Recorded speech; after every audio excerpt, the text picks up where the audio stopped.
Okay, I think it's time to start. Hello, everyone, and welcome to the second week of the Weather and Climate Services for the Energy Sector course. My name is Laurent Dubu, and I am very happy to be chairing this session and to be with you today, as last Monday, I was unable to attend in person and we had to present my talk as a video, and I apologize for that. Today, our speakers are going to talk about something I am sure is of great interest to you, which is weather variability and data sources. Our first speaker is Matteo De Felice. Matteo is a scientific officer at the Joint Research Center of the European Commission. He is part of the Knowledge for the Energy Union unit in the Energy, Transport and Climate Directorate. His activity is focused on the modeling of European power systems and on the interactions between weather, climate, and energy systems. It's over to you, Matteo, please. Thanks, Laurent, for the introduction. Let me share my screen. So I will give you, my presentation will focus on the topic, yes, weather climate variability. I will try to give my presentation to convey two main messages. One, I will try to show you the implications and the importance of assessing the weather variability for energy sector.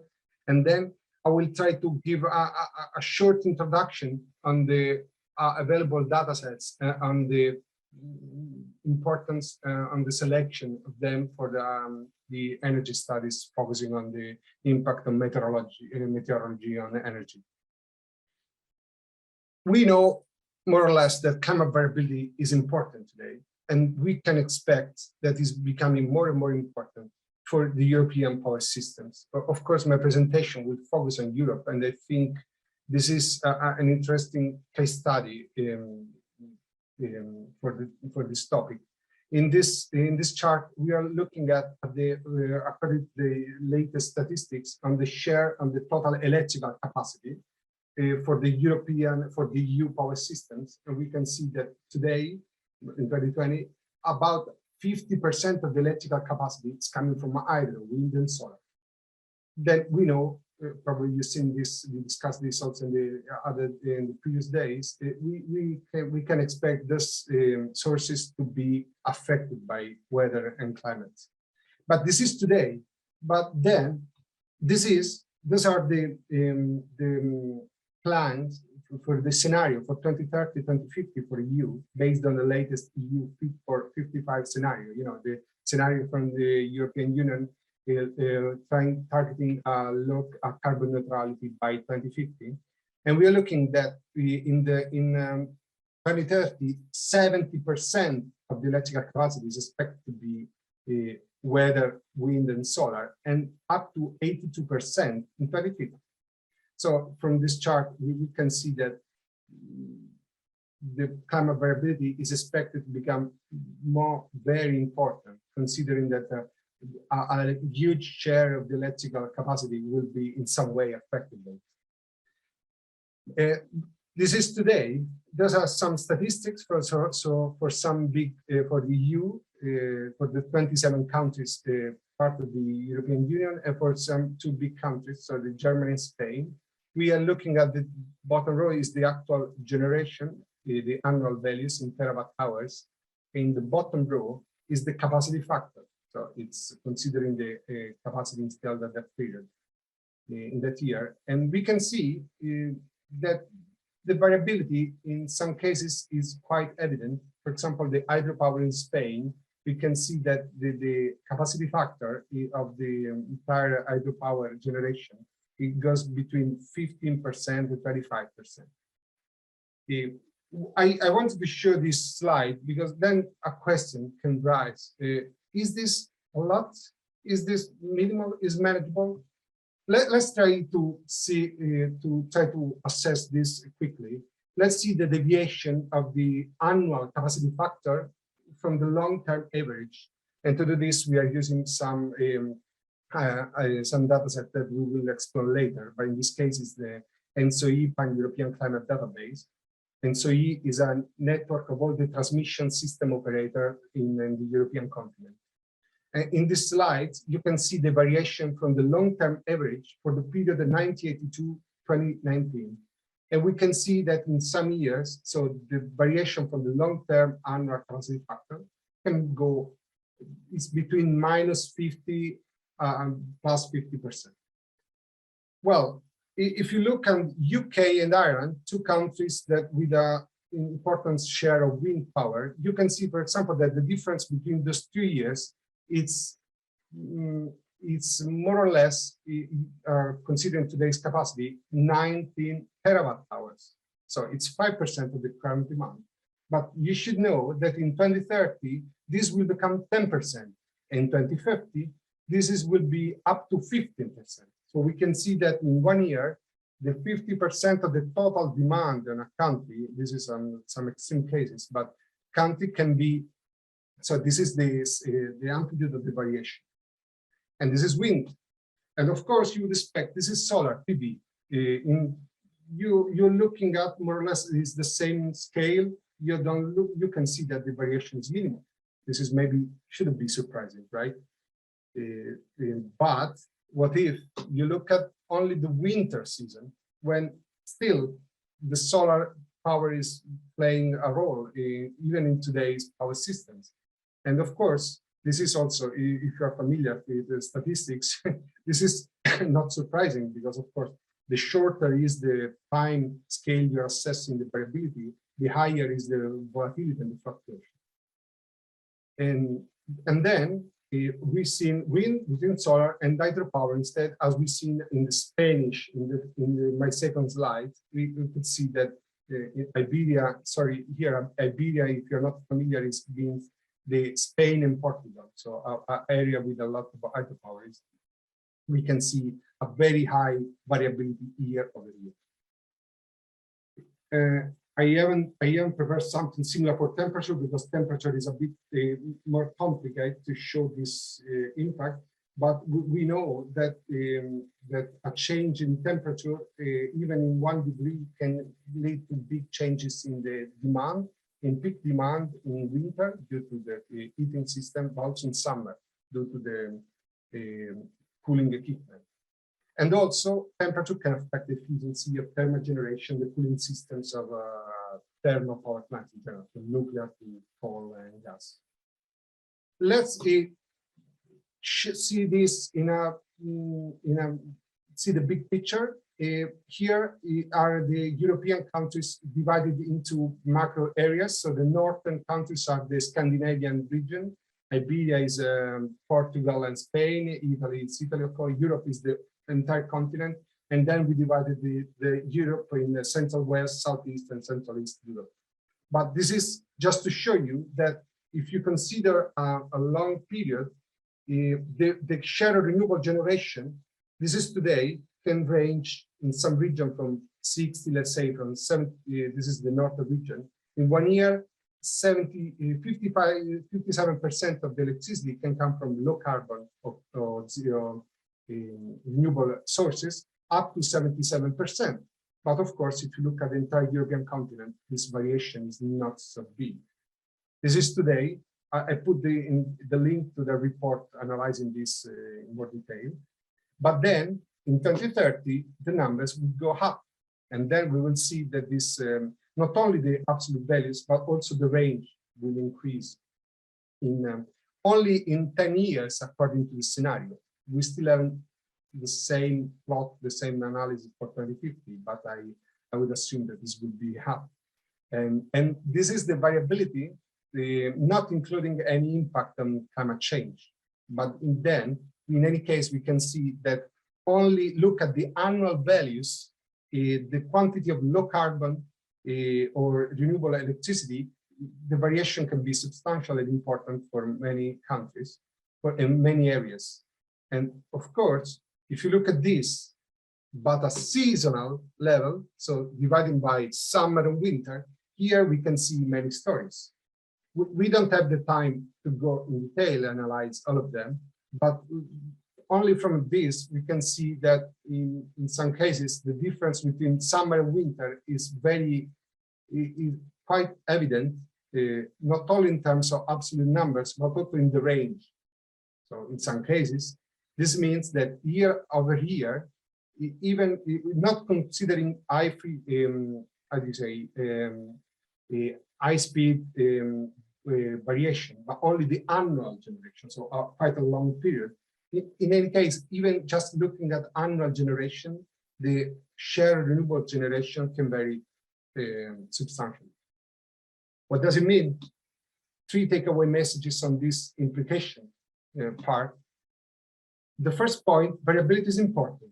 This is, and I think, we think also in our work at the Joint Research Center, the European Commission, that it's important to show and assess the variability, the impact of climate variability whenever possible. For example, I show you an example, a plot we've done from a recent study. The study was focused on analyzing the impact on some new infrastructures, new interconnectors, new storage into the European power systems. And we wanted to analyze the impact on different metrics, marginal price, congestion hours, not only considering 1 year or the median year, the normal year we call it, but we want to consider a range, a distribution of thematic years. So each year is basically a what-if scenario or different climatic conditions. Of course, this is just a plot. I'm not discussing the plot itself. You can see it in the link in the slide, but just the importance of not limiting the analysis to 1 year, even if representative, but to try, if when possible, to analyze an entire distribution. This is the first message, understanding, analyzing variability. Another important thing is the compound. They're called compound events. So sometimes you analyze wind and the variability of wind, and you analyze temperature, for example, and the variability of temperature. But it's also important to analyze the interrelation, the interdependency among different variables, and the fact that this variability can lead to some specific events. Let's look at this. This is a chart based on some data based on atmospheric reanalysis. So this the data I'm using in the slides. Everything is open and free. This is called this is our time series from the ERA5 dataset. And here you're looking for a region in the north of France called Normandy, that there are an important many wind farms today. The relationship between daily air temperature and daily wind speed, and those are on the overlay is a density distribution. Of course, we can see that most of the data, the points stay in the central area. So we say that this is normal. This is we opt for that, not big changes in one, and not big changes in the other variables, not in wind and not in air temperature. But given, especially when we are involved in policy making, in planning, we of course we try to opt for this, for the best case, for the normal case, but plan for the extreme cases. Even if there are a few points, this means that there are some cases, this is just an example, that you have both low temperature, it means cold, it means that people will probably increase the electric heating at home. At the same time, low wind speed means low, no availability of wind, of cheap and low carbon electricity. This is just a region, of course. I mean, it's a small region in a big country, but you can extend this kind of assessment to also to a larger geographical scale.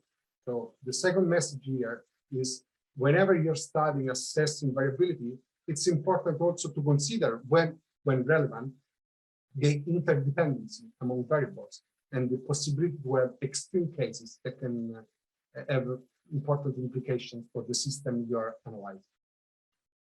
The third point, of course, there is possibly no time to analyze, to investigate this, but we are looking at the climate variability based on the current climate. But climate change will change the distribution of the shape of this variability.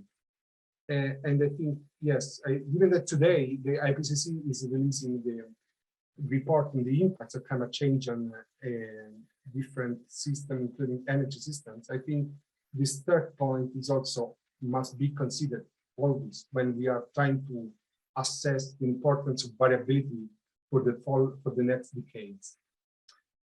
And this was the part on the importance of variability, given that I'm a computer scientist by background, so I have a particular inclination in analyzing the importance to data. And I think in this kind of studies, it's very important to select the data, not only to find the best data, but to understand the implication in this selection, this choice. Because what is the role of data? Well, especially when models are involved, power system models, statistical models, and time series models, if you use data that are low quality, even if you're using the best and the most complex and sophisticated model in the world, you will have low quality results. But then there is a question: what is good data? Yeah, well, we cannot answer this question, and I'm not trying to give to tell you which data sets are the best. But we can say, especially if you look at the policy making side, that good data is not only the data that is, produced by state-of-art science based on sophisticated measurements, but it must be solid and credible methodology. So a fair methodology, something that can be explained, something we can trust, and also authoritative. So sometimes when you're working, especially when working with policymakers, we are trying to discuss some issues, not only with scientists, but with people from different fields. It's important to use data sources that are recognizable, that are coming from authoritative.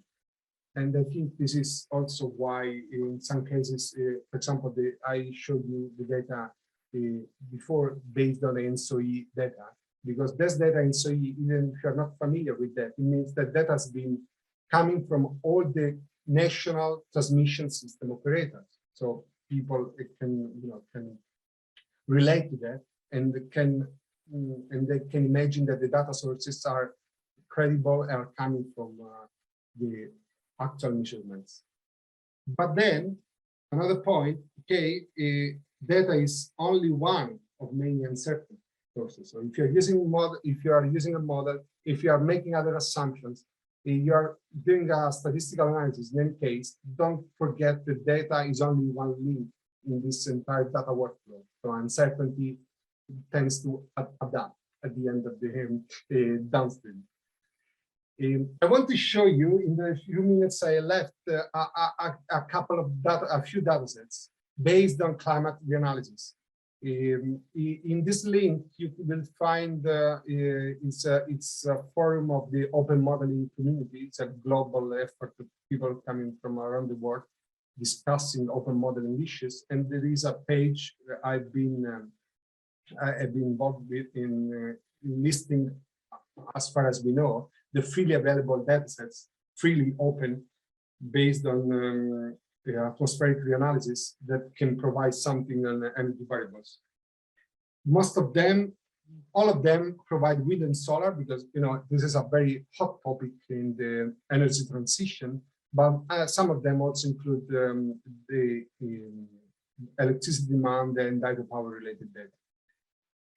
In some cases, some data sets also include weather data, so the raw data or the model data, and all of them, or in any case, 90% of them have an open license or can be defined open in a weak sense, but in any case are free to use for any use. So in this, I will start with some of them. Some of them have I'm a bit Europe-centric also from one point, because I'm a bit biased because I've been based in Europe, but also because many efforts were centered in Europe in the last years. But I can tell you that most, given that the underlying data is global by definition, the climatic reanalysis, now there is increasing the quantity of data that is also extending to the rest of the globe. But more of those data are interesting to show the methodology. And in some of them, for example, those data are based on the Copernicus Climate Change Service, a service funded by started by the European Commission. And they provide, for example, yes, a graphic user interface and some API to retrieve the data.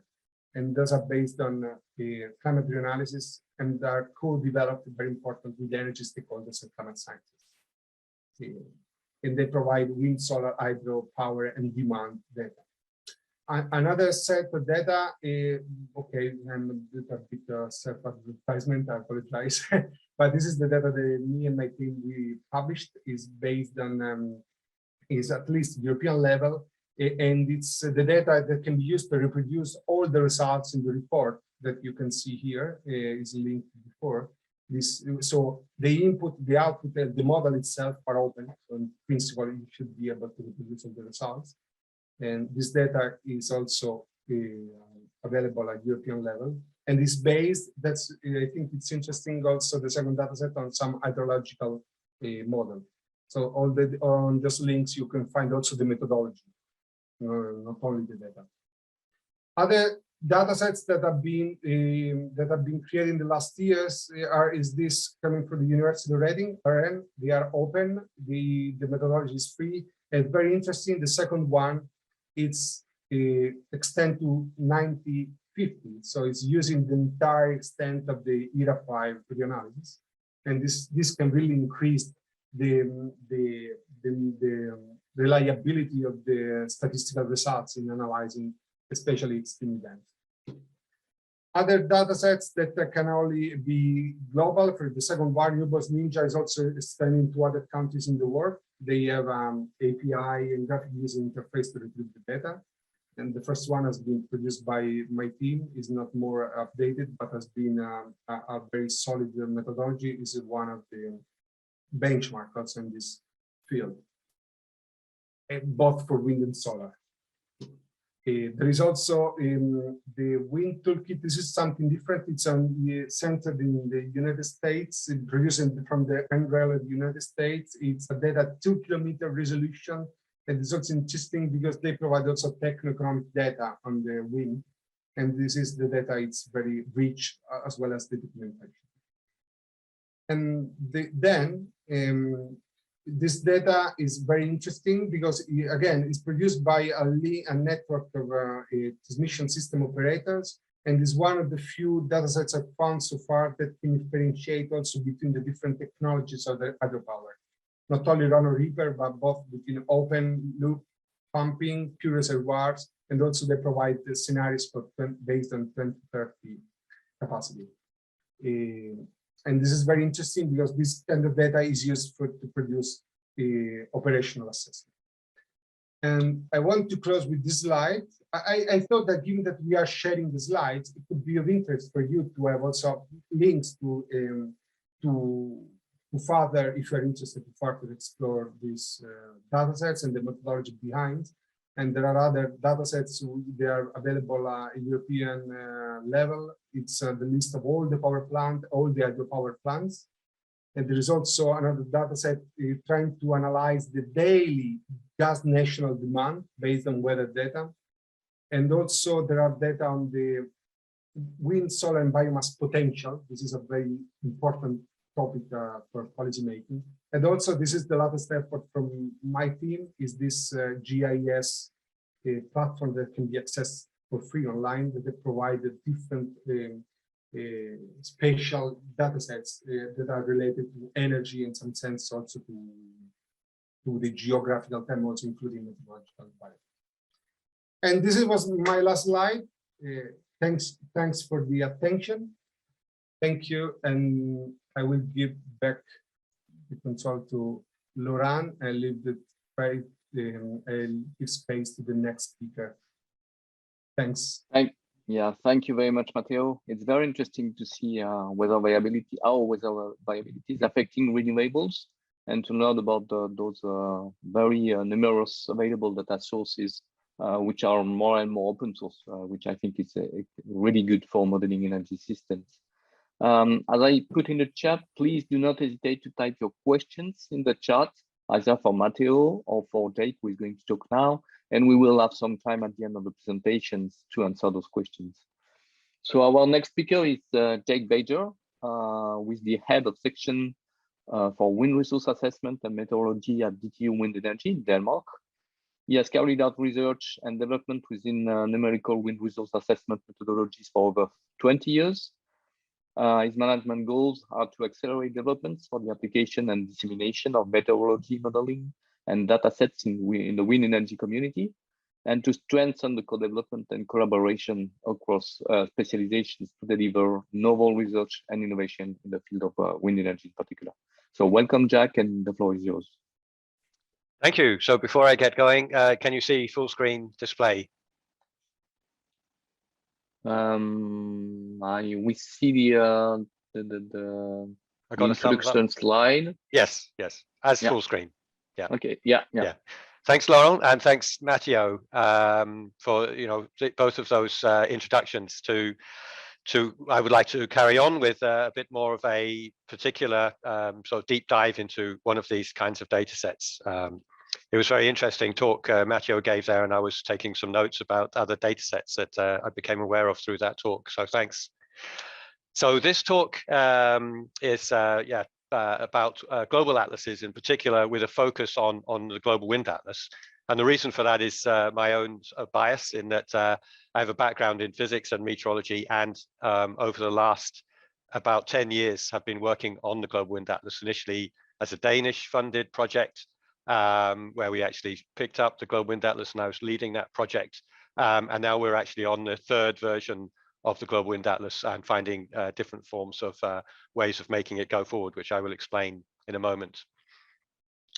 So basically the learning objectives for this 25 minutes, so I better keep my eye on the watch, are to outline the content of the Global Wind Atlas and the Global Solar Atlas, to discover what analysis and download is possible, and to explore examples of how the Global Wind Atlas provide data and a means to interpret resources. So not only that you get the data delivered, but that you can also use tools to get an understanding of, it could be variability in time, but it could also be variability in space, and get a physical interpretation of what is happening, which I think can be very valuable. So you get a deeper understanding of the resources. So to start off with, we've got this sort of page, which is showing kind of sister web pages, I would describe them as. So you've got the Global Wind Atlas and a screenshot shown on the left, and then the Global Solar Atlas screenshot shown on the right. And I say they're sisters because they actually look quite similar in the way that we present the data and the sort of look and feel of that. And one of the main reasons for that is that over the last 4 or 5 years, we've had involvement of SMAP, part of the global of the World Bank Group, to sort of consolidate and create a sort of nice user interface and a commonality in the sort of user interface and user experience with these web pages, which has really lifted these interfaces for the user experience. So on the left-hand side, we've got the Wind Atlas, which I will go into more depth on, and that's because it's kind of something I've been working on very, very directly over the last 10 years. So it's got wind speed information, it's got wind power density information, it's got wind roses that tell you about the wind speed, the wind direction distribution. It's got area and point analysis tools, so that allows a user to go into the interface and create a point of interest or a region of interest. It could be customized, so any shape you like, or it could be based on administrative areas. There's information about the temporal distribution of resources, so touching on what Matteo was talking about the annual variability or the intra-annual variability, seasonal variability, and how the resource changes in the time of day. There are tools for energy yield calculation, so you can drop into a region a certain type of turbine with a certain power curve and get an estimate of the production. It's also got a lot of topographic information, so this is information about the elevation, roughness, or complexity of the terrain, and also roughness length, which is important for how the winds vary with height. And then there's also a kind of new feature in here is the water depth bathymetry. This is telling you about different kinds of offshore wind technology that could be appropriate. So is it bottom fixed That's where you have the foundation sunk into or sitting on top of the seabed, or is it floating wind, which is where you have a floating type of a floater structure on which you put the turbine for deep waters. So this is sort of expansion of how we can see wind being deployed more and more into deeper waters. And then for the solar atlas, the global solar atlas, you've got direct normal irradiation, global horizontal irradiation, diffuse horizontal irradiation, global tilted radiation at optimal angle. So it's also able to do some calculations for the user, optimal tilt for PV modules, air temperature, elevation, and also has energy yield calculation for different systems. So it's got some sort of preset types of system where you can do a PV yield calculation.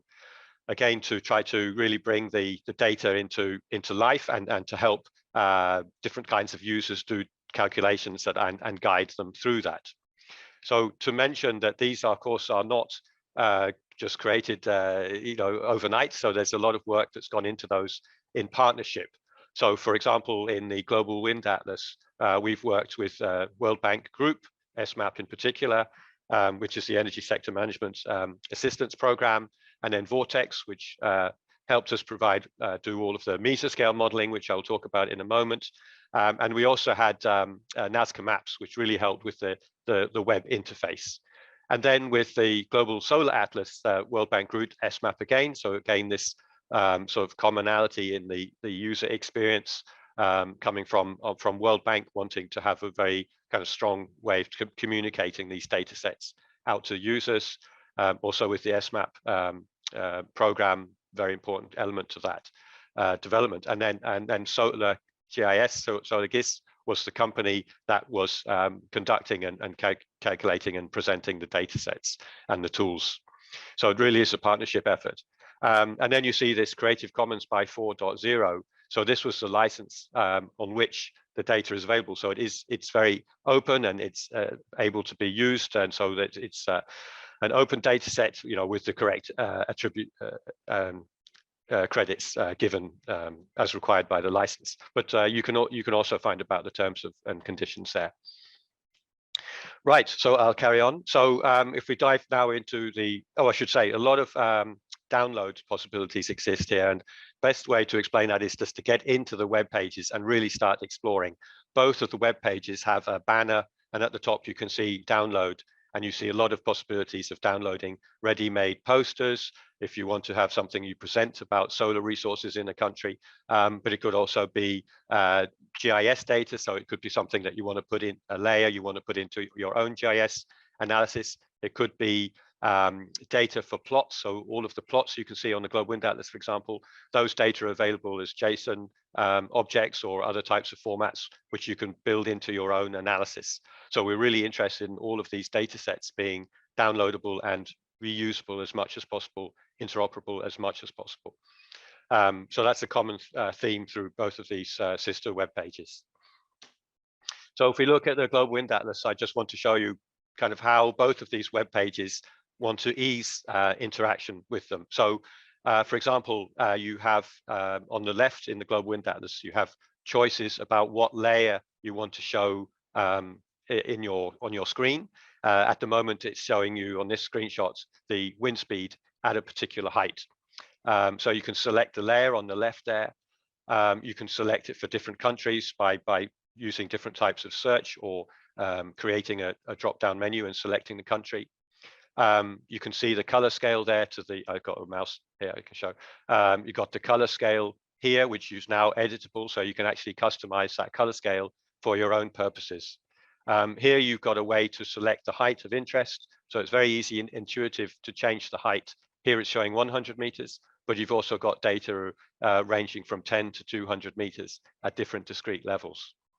And then it's got ways that the user can customize their own point of interest or region of interest by creating a polygon. And it's also possible to save those polygons and points of interest into the browser, both on the Global Solar Atlas and the Global Wind Atlas. So you can also share those. So you can create a point of interest or regional interest and then share it with a colleague and say, hey, have a look at this. This is an interesting place. So we really want to create, you know, sort of collaborative work around these web pages. So in wind energy in particular, it's also, I think, true for solar, how you set it up. But in wind in particular, it's very sensitive to the wind resource is very sensitive to topography. So hilltops and ridges enhance the wind resources. So it's very important that we get very reliable data on the topography, and we also want to present that in the to the user so they can examine the topography that was used in the wind resource calculation and sort of inspect it and give their own quality assessment. So we think it's important to present that. So here we've got the orography layer, and of course you can zoom into it and see it in detail. We've also got the roughness length. So the roughness length tells you about how does the wind speed vary with height as you change to different hub heights, say for a turbine. So this is also important. We want to communicate that so the user can get an idea of how reliable is it. Alberto had your hand up. I don't know. Okay, I'll carry on. Sorry, yes. Sorry, what's the mistake? Sorry, just a minute. Okay, fine. Yeah. As I mentioned, the bathymetry layer is now available in the version 3.1. So you can now see where is fixed bottom a possibility, where is floating a possibility. And this is something the World Bank has been very interested in and been using this data set to create new estimates for emerging markets on offshore wind. And then one of the very important things with the Global Wind Atlas is that you have a high resolution used to do the wind resource assessment. And the thing is that that means every 250 meters, there's a calculation of wind resource based on the highest resolution information about elevation and roughness length that we have for the whole world as well. And the reason that is important is because of what I said before, which is that to get the correct picture of wind resource, you need to get the hilltops and the ridges, which is where most likely you will find the turbines and the favorable sites. And because we use the same methodology around the world, we're actually able to then compare different regions around the world and make an assessment and be able to compare. So for example, here in northern Denmark, we have the mapping and what we kind of can use as a sort of metadata about the wind resource in North Denmark is to say, what is the power density of the wind for the annual mean at 100 meters at the 10% windiest sites, so at the most favorable sites. And we see for Northern Jutland in Denmark, it's 815 watts per meter squared. So we can use that metric and compare it with other places around the world. So for example, we heard about Normandy just a moment ago from Matteo. I've just moved a little bit southwest and looking at Brittany here in France. So it's an Atlantic area in France, also great wind resources. And you can see here, using the same methodology, that we can see that the 10% windiest sites in Brittany is 617 watts per meter squared. Little less, but still very good resources. So now we can go to any part of the world and do the same exercise for administrative areas or customized regions of interest.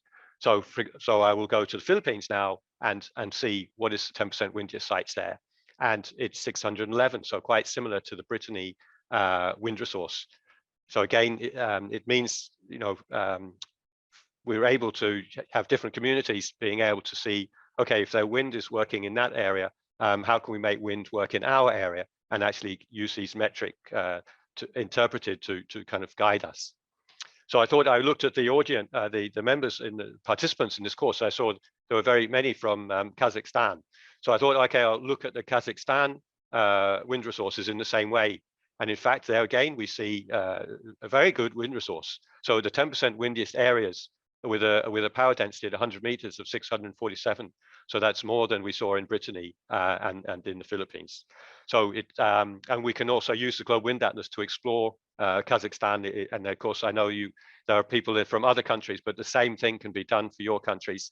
Go in there and look at the Global Wind Atlas and find out why are the resources they are.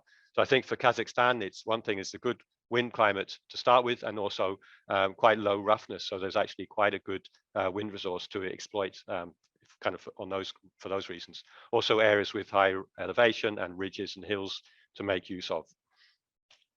I want to show you also the Global Wind Atlas when you dive into your country or region of interest, and I'm using Philippines here as an example. There are sort of two main features to use as your main interpretation guide. The first one is that there are mesoscale effects. So these are effects that have a scales of like 5 to 10 to 100 kilometers. A typical one is gap flow. So here we got the Philippines, we've got some islands, and then between the islands, there are these high areas of higher wind speed, which will give higher wind resources due to this channeling or gap flow between the elevated areas. And if you go to any country, you can normally spot these kinds of mesoscale features enhancing resources. It could also be sea breezes and other kinds of mesoscale features that enhance resources. But you can use the Global Wind Atlas to examine those. As you see here, we've also got the Urography Map, so we can actually look at them in turn and get an understanding for why the resources are as they are. And you can sort of see then it makes sense, because if I put this as my point of interest and I look at this enhanced wind speeds here, you can see that from this red color in this area. You can also look at the wind rows in the Global Wind Atlas, and it points to a very strong northeasterly flow much of the time. And that is consistent with this gap flow moving through between these high elevated areas. So you've got a mesoscale effect creating this wind rows, creating this higher wind speed, and fortuitously you also have an island that's also situated in that gap flow. Pointing also to what Matteo said about the variability, there are some variability data sets you can and prepared interpretations that can be used by the user. So here we've got what we call the 12x24 matrix, which is showing you the wind speed, normalized wind speed, and how it changes with month of year and also time of day. So you can see that it's in the winter months where it's red that we have the highest wind resources, and it's in the summer months that we have the lowest wind resources.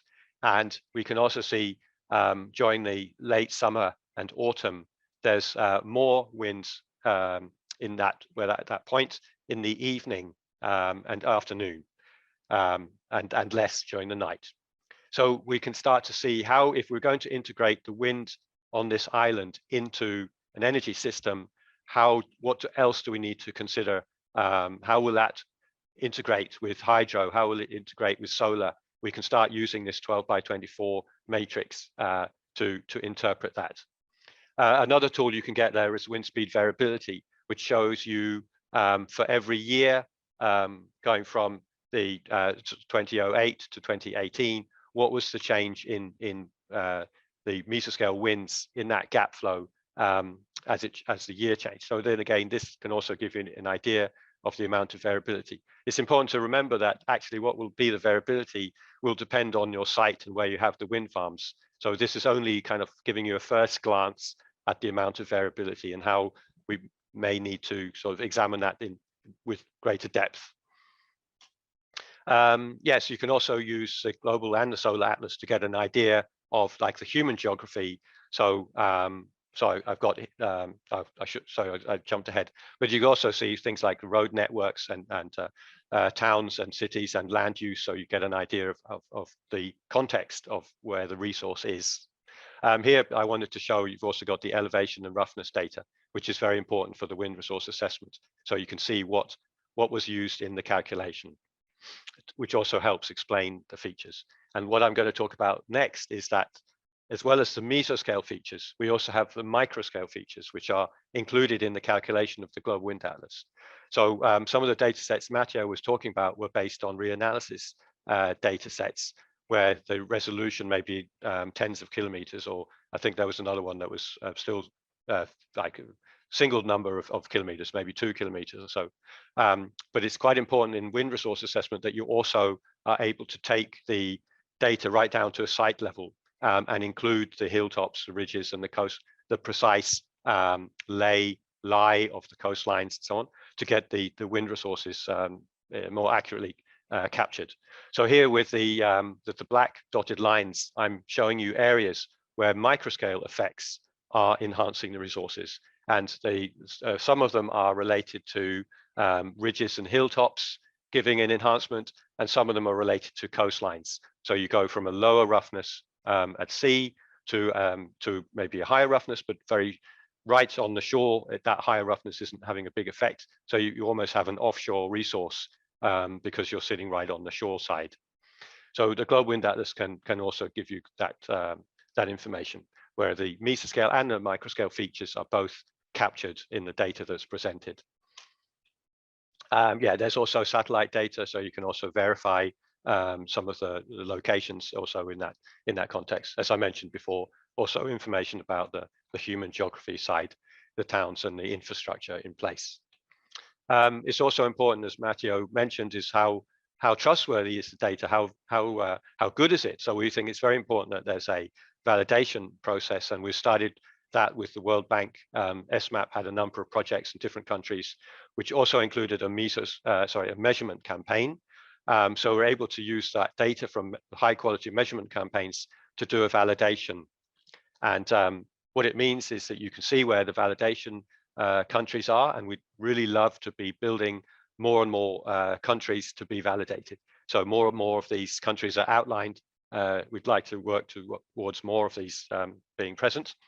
And you can also go to talk about energy. You can also go to this energydata.info, which is linked to from the Global Wind Atlas and the Global Solar Atlas, where you can find out about those data sets, those measurement data sets that are also public data. So you can see what was the data that was used for the validation. And when you're in a country that is part of the validation, on the Global Wind Atlas, you see a kind of like a green tick stamp, which says it's part of a validated country.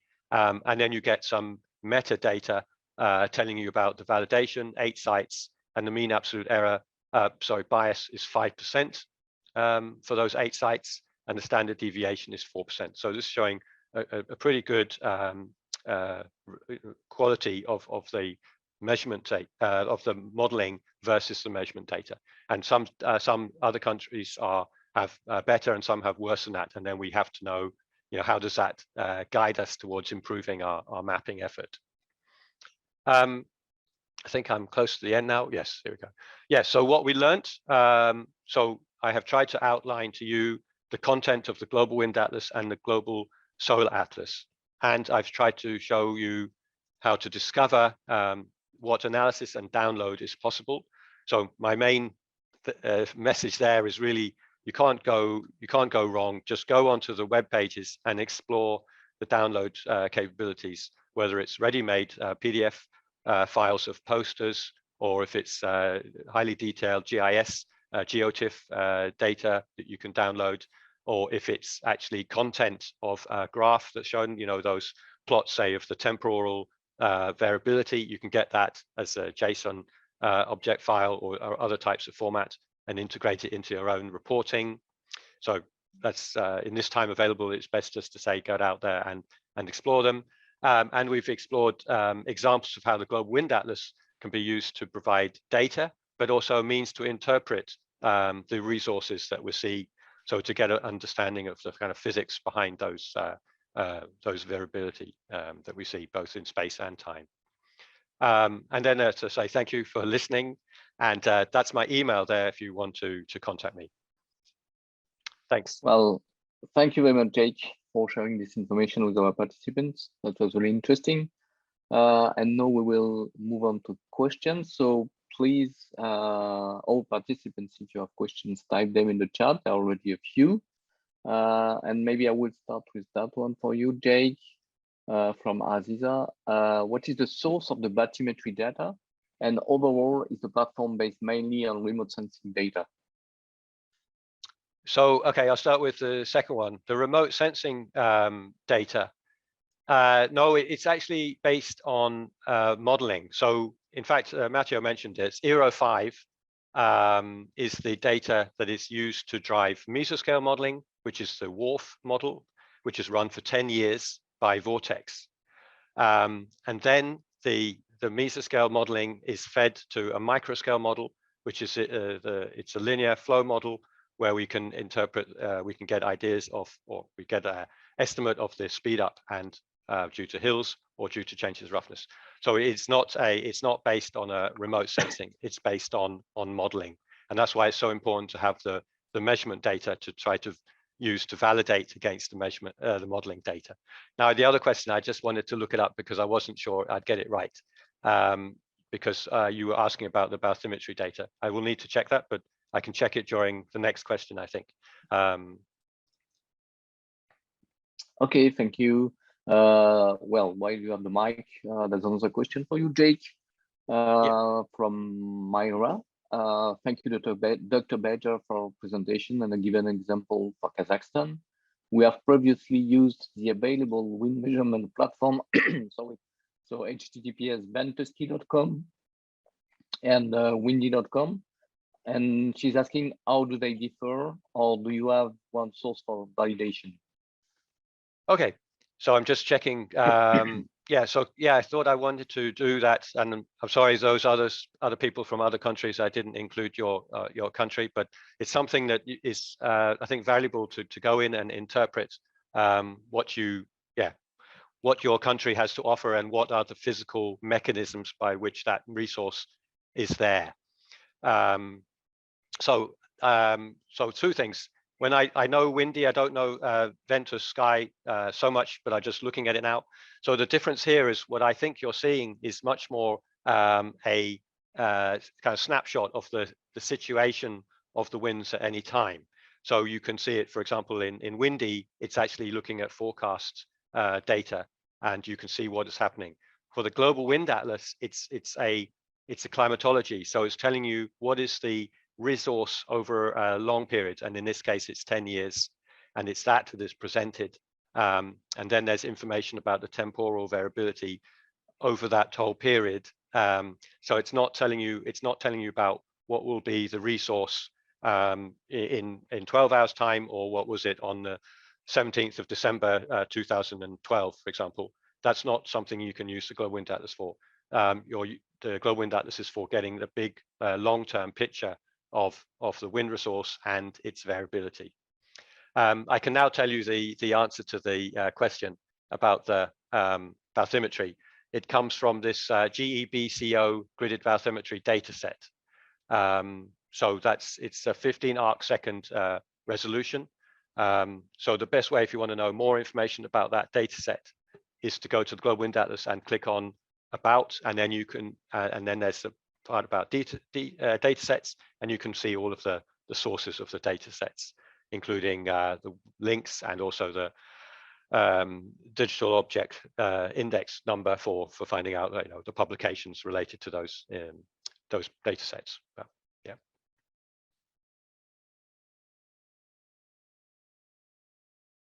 Sorry, I was muted. Thank you, Jack. We will move to a question from Matteo now, from Aziza. I think you can see it in the chat. So she says that it's really interesting to look at those outliers that you discussed in the temperature and wind graph.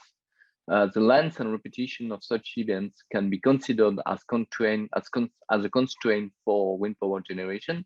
But what would be the other constraints that should be checked? Thanks for the question. It's a very interesting topic, and well, the short answer is depends, but of course that's not very nice. I will try to explore the question. It's, well, it depends. Basically, it depends on if you are analyzing. I'm trying to understand your question, but I mean, it depends at the geographical scale. If you want to understand you want to analyze a site-specific level, and then if you're analyzing an entire region, and then it depends from which aspect you are looking at.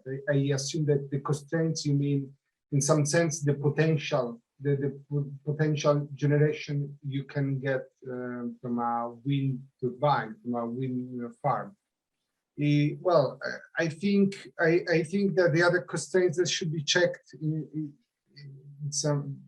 Of course, you should always consider the rest of the infrastructure, and then the capacity of the distribution in general, the power grid, and also you cannot take into account an economical assessment, of course, because then you are considering the cost of producing 1 kilowatt hour of wind.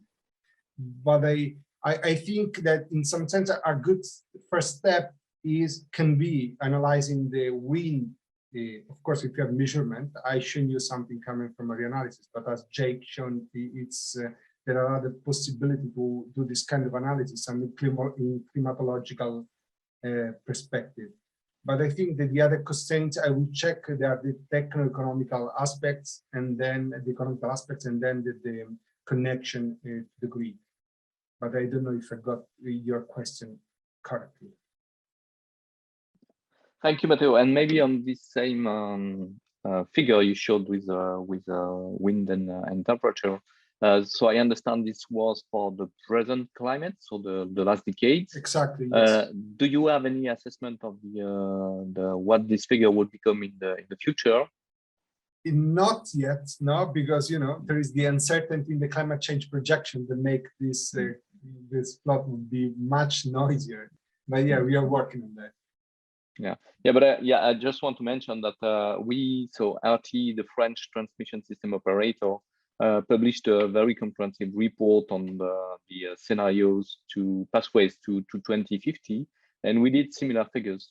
And indeed, for 2050, we see a significant change in the same figure. We plotted exactly the same thing, which is that in practice, with the increase in temperatures, the constraint is not that much on very cold events, but it moves towards low wind events, which are much more important, not because the wind is changing a lot in the future climate, but because the installed capacity in wind power generation is much larger in 2050 than it is currently.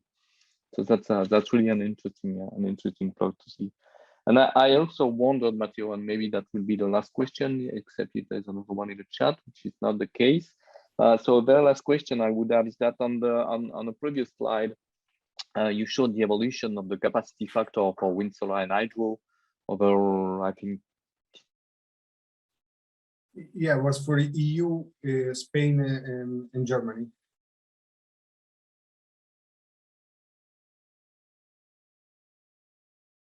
15 years.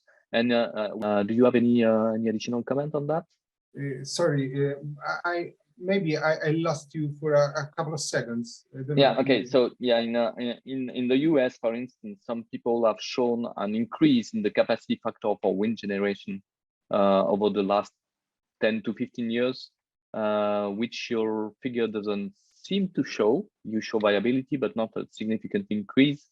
Did you detect such an increase in any country in Europe? That's a very good question. Unfortunately, having something at country level, it's a bit complicated because the information of the stored capacity, it's a very low frequency. So if you want to do this kind of assessment at a higher resolution, also is a higher quality, you would have this big uncertainty on the actual capacity in a specific moment. So the short answer is no. We expect, of course, we would expect an increase in capacity factor considering the technological evolution and the efficiency of the wind turbines. But at the same time, there is an effect of the wind still phenomenon. So we also could observe a reduction in the wind availability in the last 20 years. So no, this is due to the lack of data. Maybe a single country you could have this answer. Maybe Jake knows more on this Denmark or the countries, but at EU level, unfortunately, we don't have enough data to answer this question. Okay, thank you, Matteo. I think there's a last question that we can address in the chat from Marat. Can you either start your question or open your microphone and just ask? I just would like to make video question. Thank you both speakers for very interesting and useful and presentation. And in Matteo presentation, I see he show a lot of information about climate, solar, wind, and weather data variability. And most of this data focus on central or European Union countries. And what do you think, Matteo, about perspectives to create a global database on wind, solar, and weather variabilities, like it was done by Jake, what he created, his team created solar and wind atlas globally. So what is the perspective of creating this data for global about data about weather variabilities? And also I want to ask, I like your data visualization and which program you use to visualize this visualize this data variabilities. Thank you. Okay, the second part of the question is the simplest one. Yeah, I use the mostly R, the R programming language. And regarding the first, well, look, what Jake has shown is exactly was exactly information on the variability of data, of variability of wind at a global level. And I think that the underlying data, in some sense, is possible to analyze, to have this data at country level for wind. But in general, I think that there are other initiatives, maybe also on creating data sets at global level. I mean, a Renewables Ninja website, for example, you can get data also for extra European countries. And given that ERA 5 is global, I know for sure that there are other initiatives, other tools creating the same data for global level. But the point I mean, of course, we can find the links later. Maybe you can also drop me a message. I will try to find for you, because now I don't recall the right names. But don't forget that the analyzing the weather data, if you limit to the weather data, you can do this right now. You get the ERA 5 data and you could do the analysis at the administrative level. What is sometimes is missing is the energy side and the statistics, for example, on the store capacity and the location. That is very critical, especially for big countries, on the location of wind farms and the location of solar and the location, especially for hydro. So there are initiatives of weather. I think at weather level, the data is there, and there are already some initiatives. From the energy variables, I think it's a bit more complicated, but I'm quite sure that there are other sources of data outside Europe. Yeah, thank you, Matteo. Jake, I think you very quickly. Yeah, thanks, Marat. Yeah, for that question. I mean, it is so complex, and I think one of the it's an ambition of the Global Wind Atlas, for example, that it can bring in more of the temporal variation aspects, but it's important that it does it in a very consistent way, so that you one of the kind of problems is how you serve that data in a way that can be fairly immediately applied in different kinds of workflows or user cases. So that's been a big focus for us, and also in the collaboration with World Bank, is how to actually present a sort of consistent picture by presenting a use case of the data set. So it's not like we're frozen at that point. We want to advance it along and bring in more data sets, and need to always be aware in the community what data sets are coming online and how they can be used. Well, thank you, Jake. I can also mention that the Copernicus Climate Change Service for the energy sector has been developed so far for Europe only, but there's a tender running out currently, which aims at developing a global version of the energy sector sectoral information system at Copernicus. That should be available within the next 2 to 3 years, I guess. So including data about wind energy and solar energy as well, based on ERA 5, but also based on seasonal forecast and climate projections. So things are coming out. I think it's time to close this session. I would like to thank very much on behalf of you all, our 2 speakers today, Matteo and Jake. Thank you very much, guys, for your nice presentations and answering the questions. And now I will leave it to you, Matteo, to chair the panel session. Thank you, and bye-bye, everyone. Thank you. Thank you. Thanks, Laurent. Now in this panel session, you will see some examples, a direct application of the concept of the things you're seeing in the previous days of this event.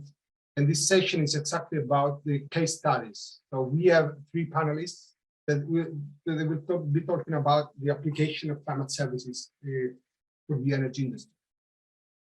And with coming the 2 panelists, we have 3 of them today.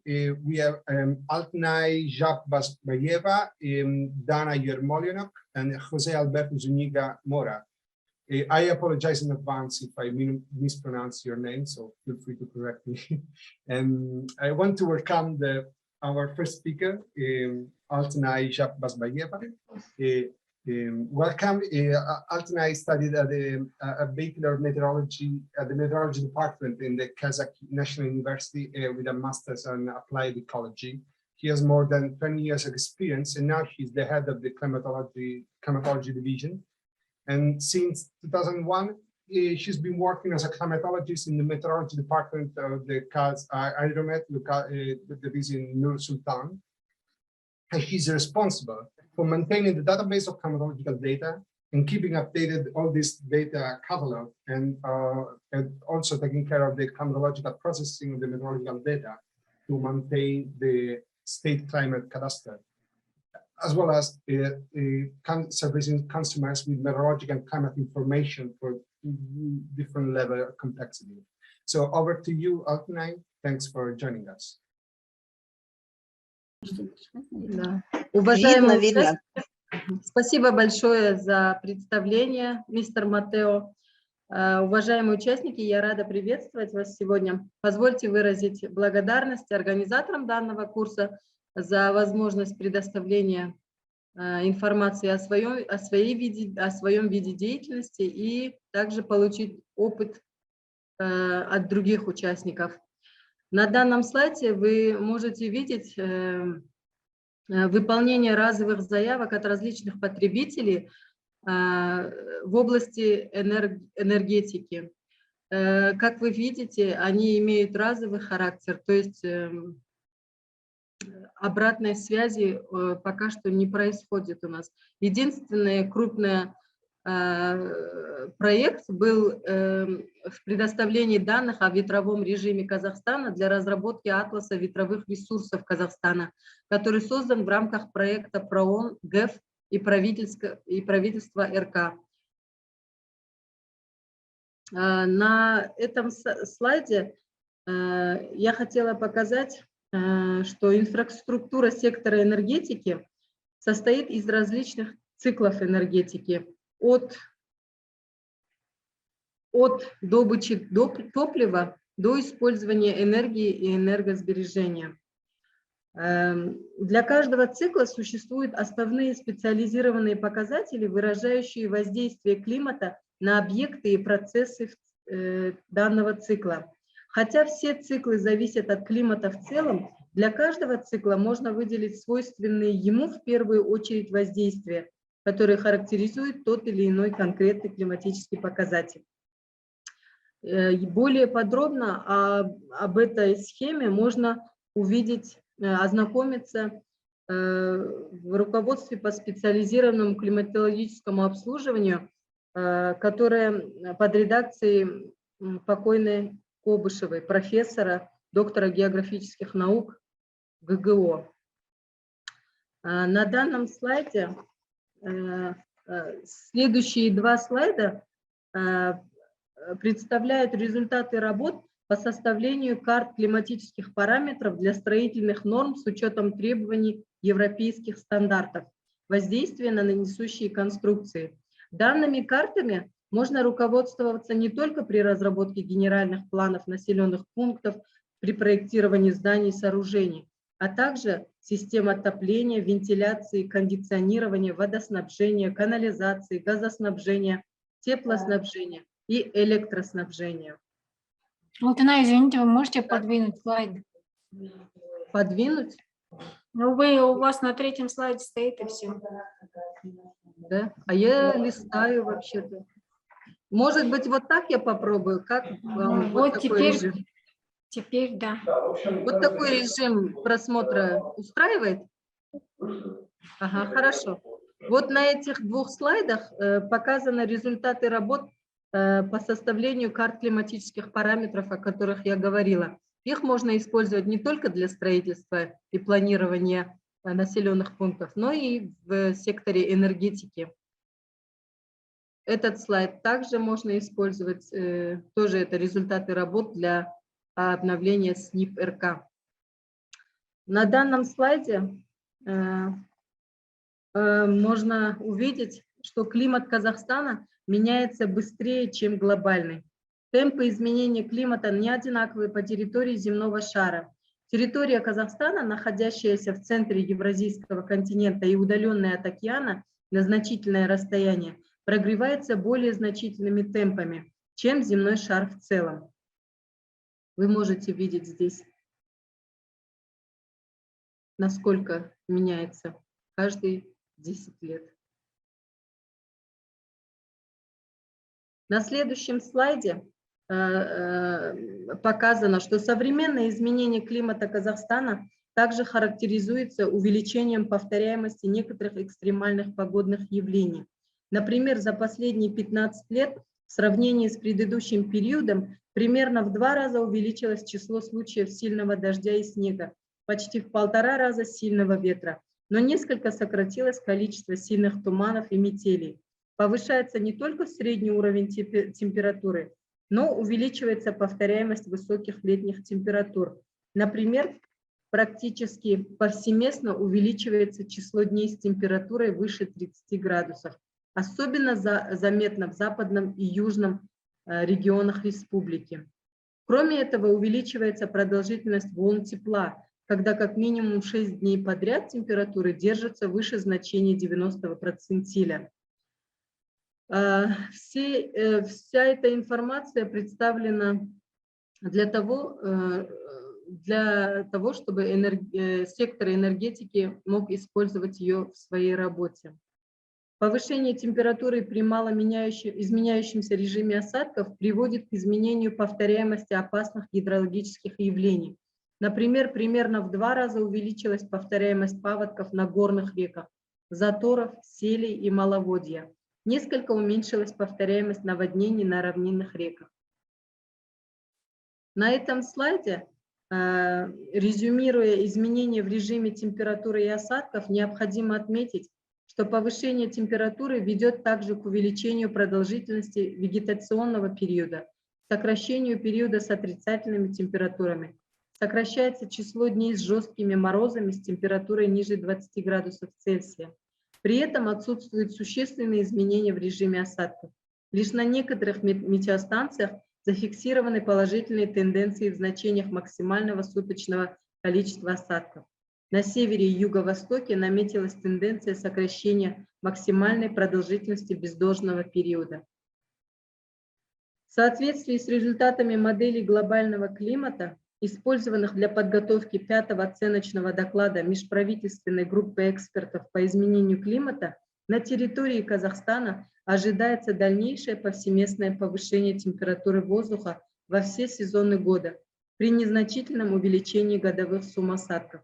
При этом в летний период жесткий сценарий по температуре сочетается с жестким сценарием по осадкам, когда в южных регионах вероятно даже уменьшение осадков. Спасибо за внимание.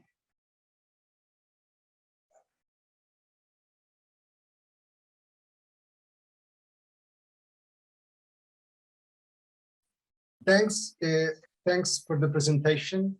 That was very interesting. Thanks for sharing your work on in delivering climate services. And I would be happy. To looking forward to discussing this later at the end of the panel. Now I'm welcoming Dana Yermolinov. She's a national advisor in 2 projects, one named Policy Advice for Climate Resilient Economic Development, and the one on supporting green economy in Kazakhstan and Central Asia for low carbon economic development. She's responsible for guiding the technical and political discussion at the national level on climate resilient and low carbon development, and on building synergies between climate change adaptation and mitigation in Kazakhstan.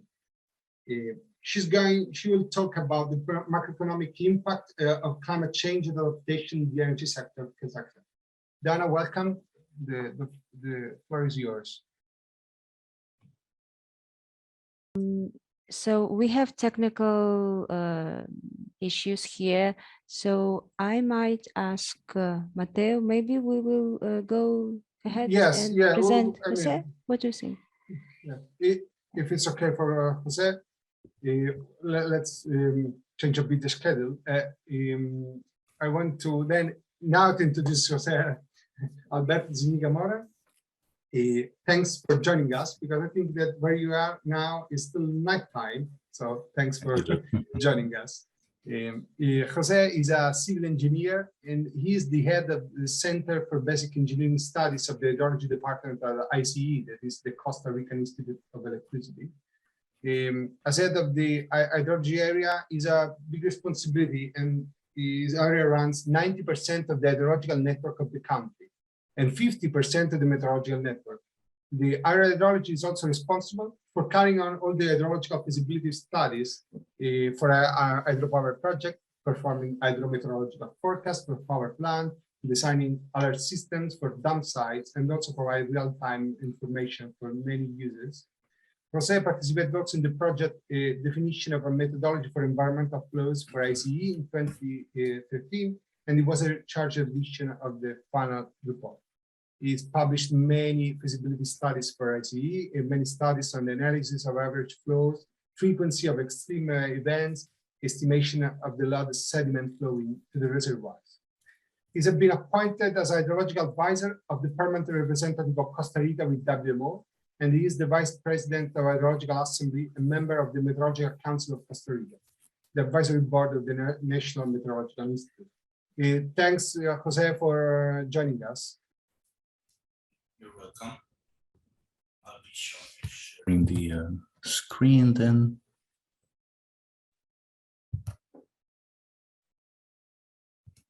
Just let me know if it's trying to close this. So I'm going to start sharing this. Can you see this?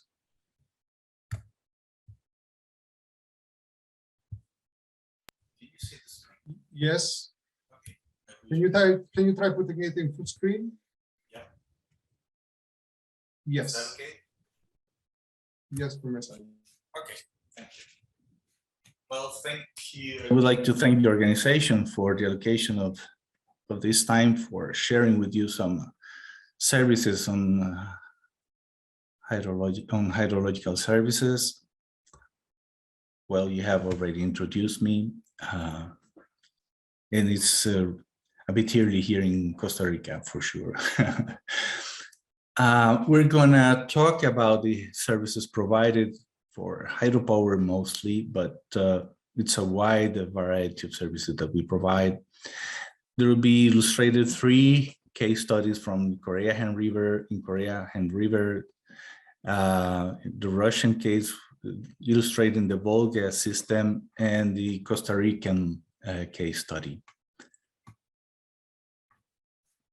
We deliver several services from the very beginning of the conception of a hydropower project.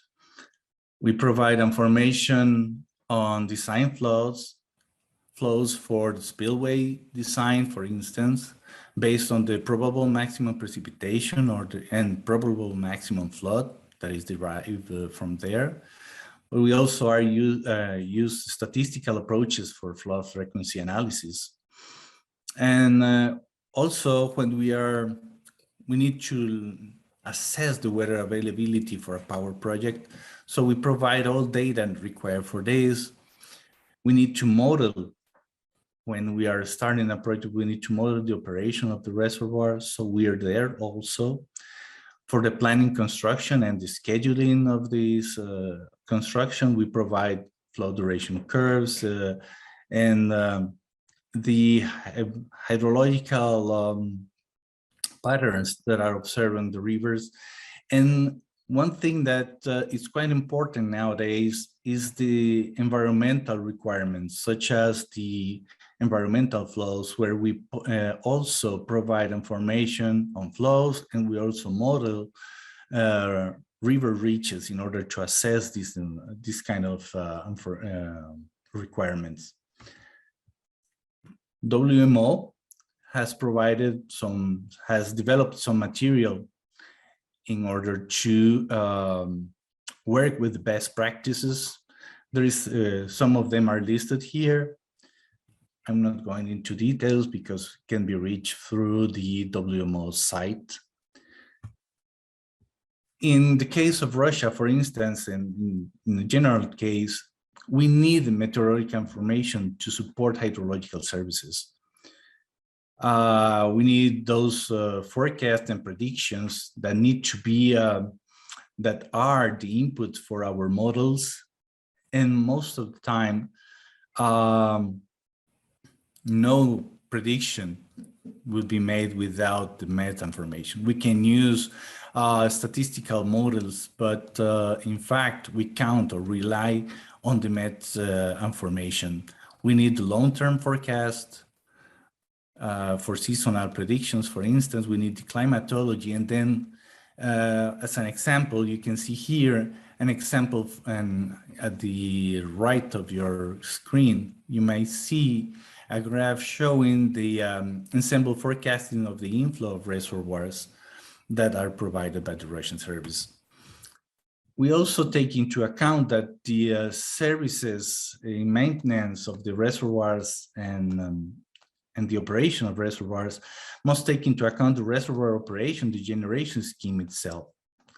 We have talked about the rainfall runoff modeling that is provided, that has to be developed in order to assess the use of reservoir and to optimize also the use of the water storage there.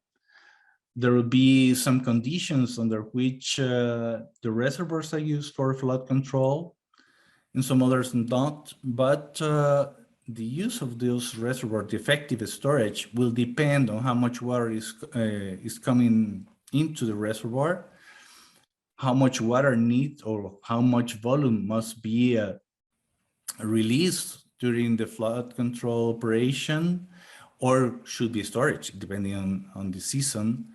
So this rainfall runoff is a key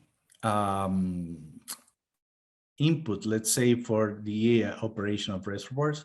There is also information on sediment inflow. You know, sediment inflow will reduce the effective storage of reservoirs. So we provide information on this, of the inflow of sediments. And of course, we provide a real-time information on data for flows and historical data too. And based on this, we go to the Han River. The Han River has 10 dams in a cascade scheme, from which 4 are used for flood control. And then the discharge, in order to assess the operation and the rules for operation of these reservoirs, then the service, the hydrological service are provided, ranked, let's say, the flows, the historical flows are ranked according to their condition, like the flood forecast. Under the flood condition, you may deliver flood forecasting that will be useful for the flood management, or during the normal water management, no action will be taken. However, if it's below certain level, then the drought forecasting must be issued, and then also providing information for drought management. This analysis also of the flows depends on the upstream, downstream flows, the dam safety condition under which reservoirs are at that moment, and also according to history of events. In the case of Russia, they deliver services based on the GIS-Web integrated system for decision support the decision making in hydropower. They have developed a GIS Volga example that is illustrated here. You may be able to have a picture of what is occurring in every river contributing to Volga River and also in the main channel, just by clicking there and getting information, online information. You may also have different formats for hydrological information, like the graph shown almost in the middle of the slide that provides the historical data, the recorded data, and then the estimated prediction. And also they provide also some bulletins with the information. The hydrology department in ICE in Costa Rica is a hydrometeorological service, an integrated one. We highlight the hydrology part, but it's a hydromet service. In fact, we collect the data, we process the data, and we give support to the database in order to provide the best inputs for data analysis. And we cover the whole chain, value chain of a hydropower scheme. For the first part, we deliver, sorry, I would like to, yes. For the engineering and construction, we provide the flows and design values for the engineering when designing. For the construction period, the alert systems for the dam sites. For power generation, the forecast and also real-time data. For transmission and distribution, we have also, by mandate of our government, the transmission and distribution of energy. So we need to alert the people in charge of these units about flood alerts, for instance, and also lightning, because the lines, the transmission lines will be damaged in case of an event, extreme event, as a hurricane in the Caribbean, for instance, or a depression itself. Then telecom services, we also provide some services to them according to the water levels in certain critical areas. And for the dispatch center, we have also a centralized dispatch energy center. So they need to be provided with real-time data, and the forecast in different time scales, like daily, hourly for some small reservoirs, and even seasonal forecasts. And the importance of this for us, especially for water, is that along the years, most recently, we have reached about 90, well, according to this data shown here on 2019, we have reached 98% of our energy based on renewables, from which you can see that 70% of our power production is based on hydropower. So this is a very important component for us. And then we need to be quite accurate as much as possible, I would say, in order to guarantee the hydropower production. So we have to deliver precipitation forecasts for different time spans. And also we deliver the water level monitoring and forecast that will be useful, for, of course, for dispatch and the operation of our reservoirs. And well, we have seen that there is a wide range of hydrological services and products for hydropower. And I would also want to highlight that WMO, through the Study Group on Energy and the Standing Committee on Hydrology, may support the implementation of services. And there is also needed, I would say, an Earth system approach in delivering our services. And with that, I would like to thank you. Muchas gracias in Spanish. And I just remain here for question if needed. Thank you very much. Thanks a lot, Jose, for the presentation. Can you hear me now? Yes. This is Dana. Yes. Okay, sorry, I had to switch to my phone. Да, спасибо большое. Я бы попросила организаторов, начать мою презентацию. Спасибо большое. Я работаю в Германском обществе по международному сотрудничеству, как меня уже представили, и сегодня я хотела бы рассказать про тот опыт использования климатической информации, который у нас есть здесь в Казахстане, и как мы пытаемся внедрить его в процессы принятия решений и планирования экономического развития. Следующий слайд, пожалуйста. Наш проект работает в 3 странах. Это Казахстан, Германия, 4. Казахстан, Германия, Вьетнам и Грузия. И в 3 пилотных странах мы поддерживаем Министерство национальной экономики в макроэкономическом моделировании воздействия изменения климата и разных мер адаптации. И в каждой стране мы разрабатывали свою модель для того, чтобы посмотреть на эти эффекты. И работаем мы совместно с моделистами здесь в Казахстане. Это Институт экономических исследований при Министерстве национальной экономики и АО «Жасылдаму» при Министерстве экологии. Ну, весь наш подход, я просто коротко расскажу, в чем суть нашего проекта, и дальше мы можем чуть больше о модели поговорить.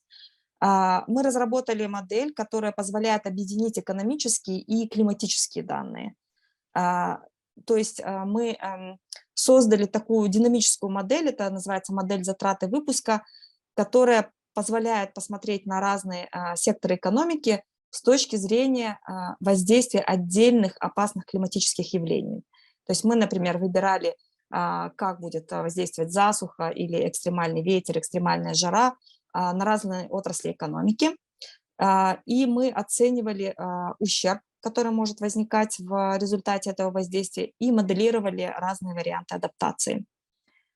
В чем особенность нашей модели? Это мы смотрим именно на макроуровне, то есть как будет воздействовать отдельная мера по адаптации не только там, где она реализуется, но и в целом, например, на ВВП страны, на занятость, какие-то косвенные эффекты.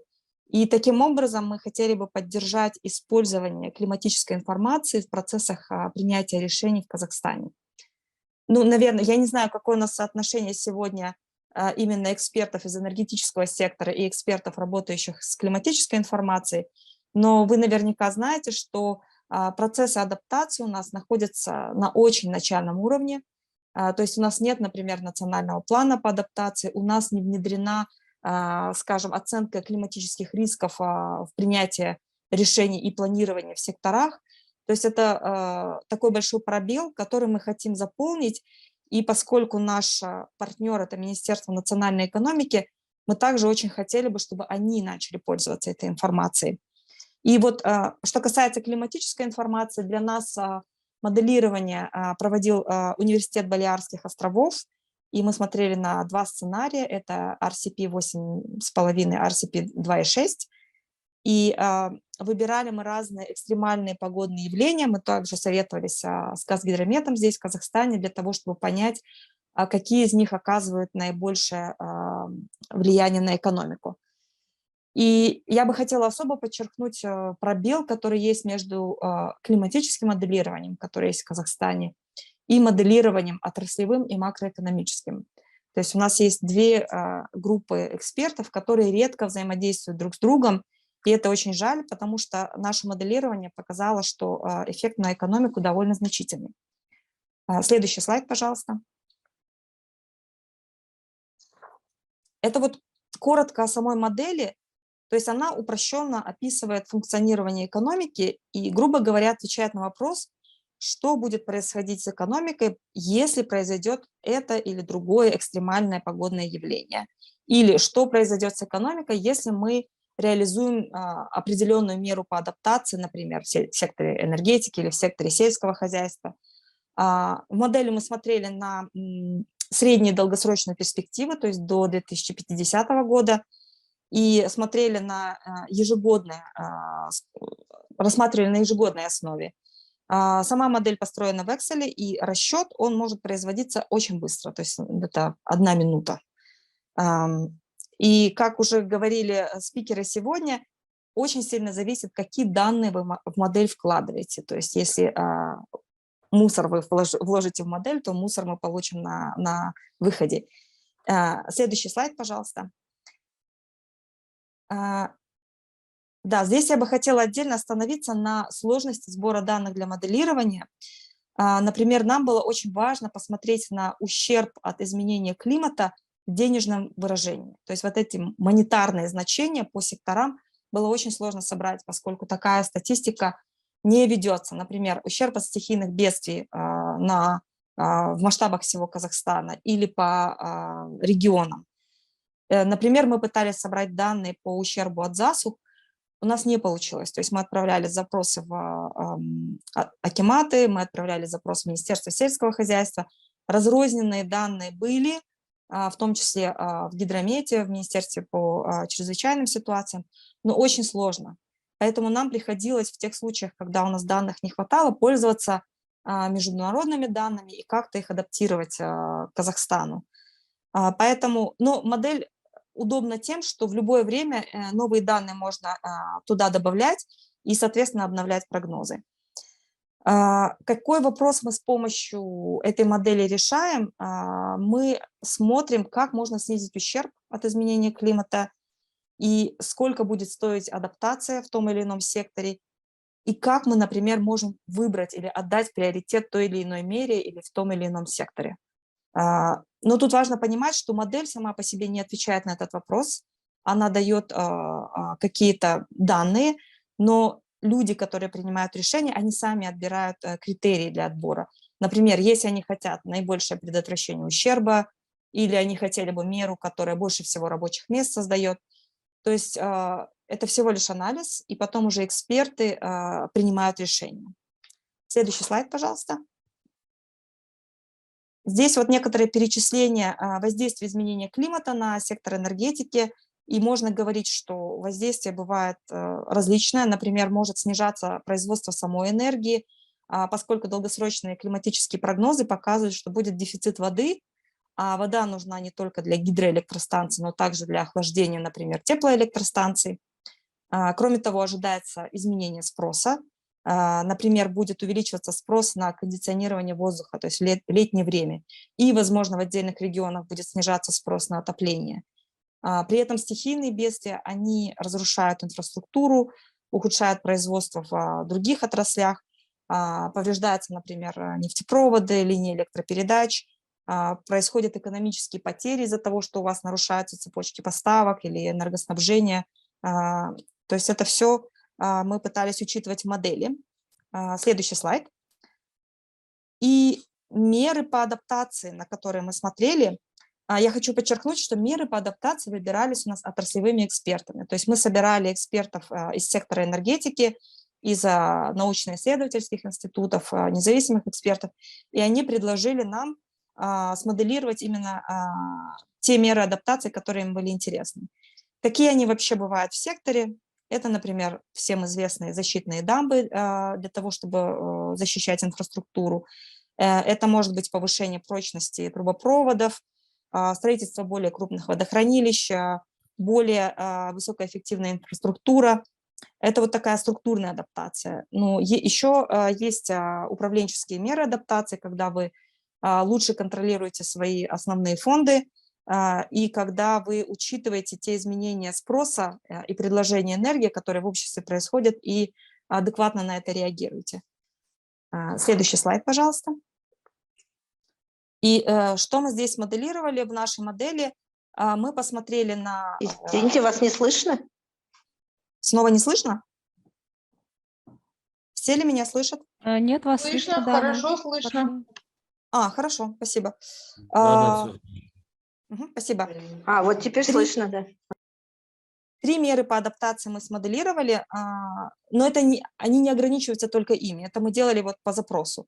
Это строительство подземных линий электропередач, это улучшение энергоэффективности зданий и увеличение доли ветроэнергетики. И какое мы увидели воздействие в масштабах всей экономики. Тут важно понимать, что цифры могут казаться маленькими, но это не, скажем, если вы реализуете адаптационную меру в отдельном регионе, то воздействие на регион может быть меньше. Но, например, положительный эффект инвестиций в адаптацию в секторе энергетики вот этих мер показало увеличение ВВП на 0,4% или 245 миллиардов тенге. И при этом мы увидели, что будет создано до почти 10 тысяч дополнительных рабочих мест в год. Почему такой эффект возникает? Это потому что ЛЭП предотвращают повреждение инфраструктуры во время стихийных бедствий и, соответственно, снижаются производственные потери из-за сбоев в энергоснабжении. Кроме того, снижались риски от ущерба так называемых волн тепла в производстве энергии. И здесь свой вклад вносила именно ветроэнергетика и повышение энергоэффективности. Вот. Такие же данные мы, в принципе, делали для сектора сельского хозяйства и для инфраструктуры. Если вам будет интересно, в конце презентации у меня будут ссылки на все наши информационные материалы. Следующий слайд, пожалуйста. И здесь я хотела бы подчеркнуть, какие есть вообще вызовы для этого сектора и что мы пытаемся донести до людей, принимающих решения в Казахстане.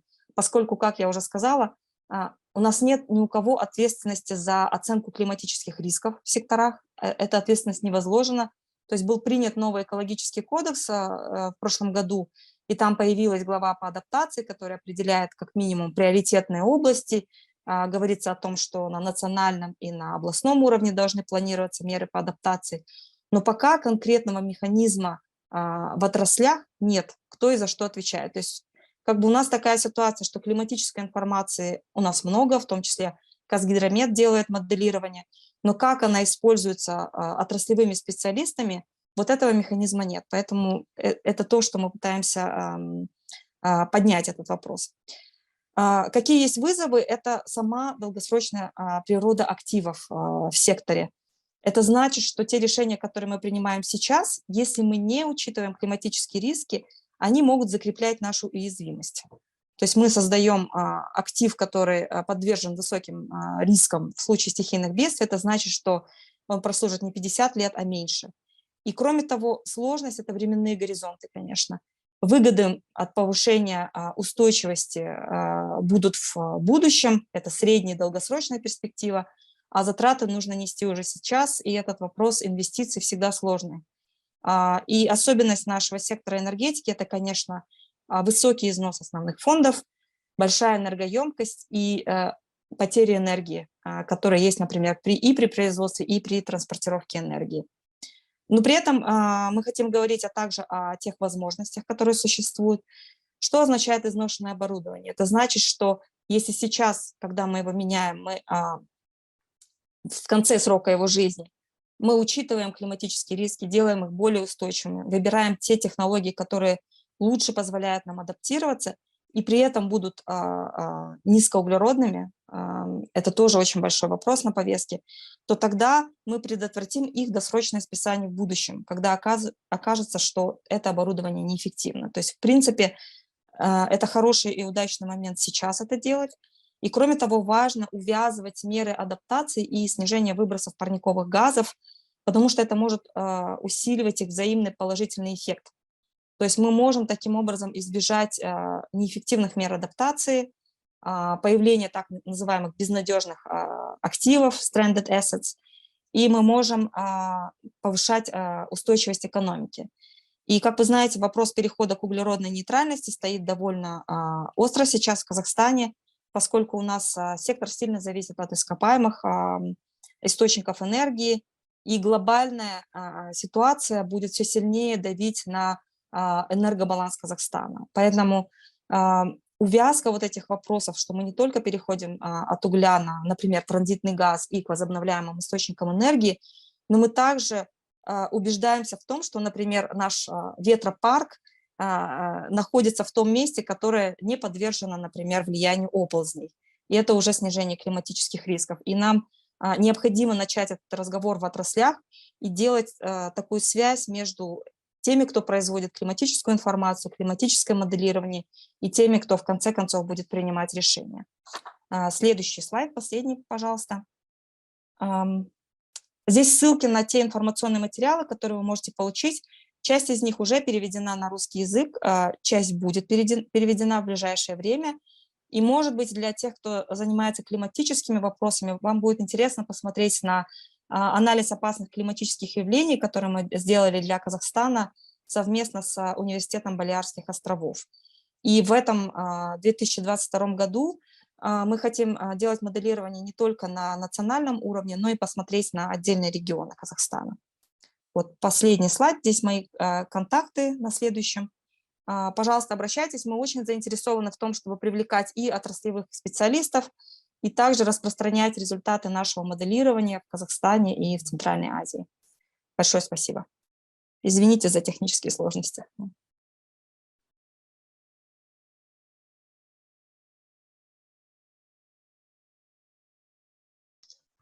Thanks for the presentation. Thanks a lot. We see 3 very interesting presentations. So we are behind the schedule, but I think we can take a few minutes from the break, because I think it would be really nice to have a bit of a discussion on those 3 presentations. I think that there have been 1 or 2 questions in the chat that are already been addressed directly in the chat. So while feel free to, if you want to speak up, if you have any questions, or if you want to write something in the chat. Okay, thanks. There are a couple of raising hands from Ivan and from Mayra. I didn't see who was first. Sorry, can I just ask? And would like to say thank you very much for the Dana Yermolyanov presentation. It's very important and very useful for our country. And I just would like to say that we have 1 project related to the assessment of the water resource in Aral Sea region, and we would like to cooperate with Dana, if it's possible, and would like to share our information by the research. Yeah. I would be very much interested. Here are my contacts. Right, the mail, so Dana will continue for the cooperation. Thank you. Thank you, Mayra. Спасибо большое. Насколько я вижу, это был System Dynamic Approach, правильно? В процессе моделирования? Нет. Это input-output моделирование, это не System Dynamics. Динамическая модель затрат выпуска. Но мы знакомы и работаем, сотрудничаем с теми, кто работает по System Dynamics Model, вместе с Андреем Баси, мы, наверное, знакомы с ним. Он в Казахстане это делал для низкоуглеродного развития. Вот в тех публикациях можно ли ссылку и есть ли описание модели? Вот Да. У нас есть детальное описание модели. В последнем слайде моей презентации они кликабельные. Этот текст, он ведет как раз на наши ресурсы. Вы можете очень подробно о нашей модели прочитать. Тогда нам нужна презентация. Спасибо большое. Да, обязательно поделимся. Спасибо.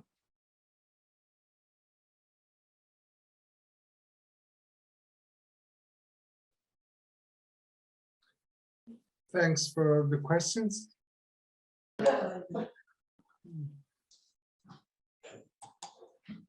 Well, я хотела сказать большую признательность Дане за такой интересный доклад. И, конечно, вопрос у меня есть, но если бы можно было с вами связаться и с вами обговорить. Мне, конечно, интересно, из чего состоит эта ваша динамическая модель, как вы учитываете стихийные бедствия, потому что для территории Казахстана, наверное, одним из актуальных является засуха, наводнение, в зависимости от территории. Как это все вы учитываете? Спасибо, Айман. Я думаю, что мы сможем тоже на двусторонней основе более подробно обсудить и пригласить вас на наш отраслевой семинар, где мы будем очень подробно говорить о модели и результатах. Было бы очень здорово. Спасибо.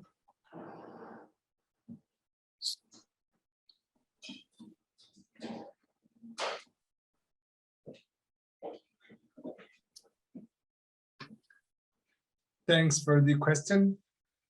Yeah, there is a raised hand, please.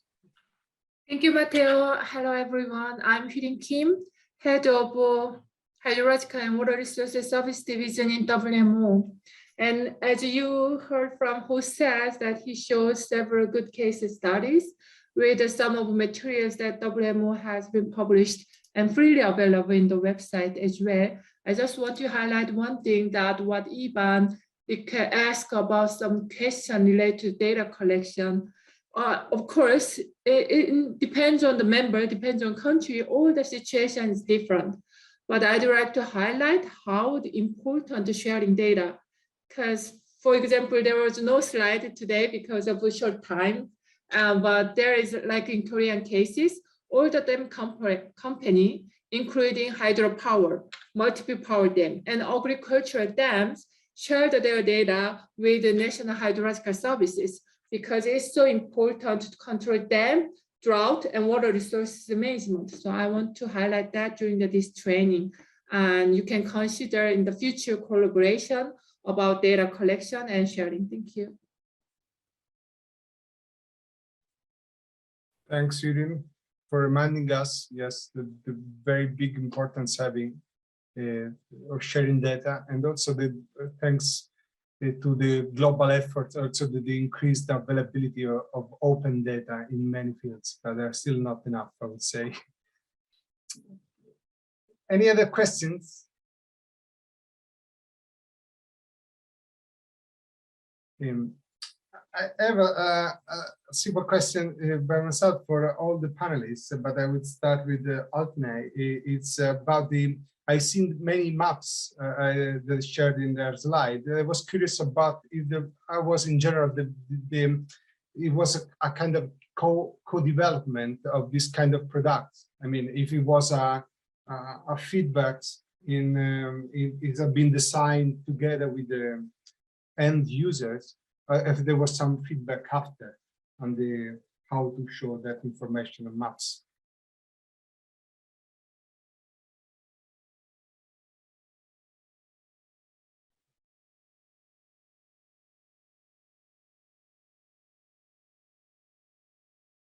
So the question is not only for Altney, but it is also for the other panelists. If in general it was kind of co-development of this kind of visual products with the end user, but sometimes presenting climate information is not so easy.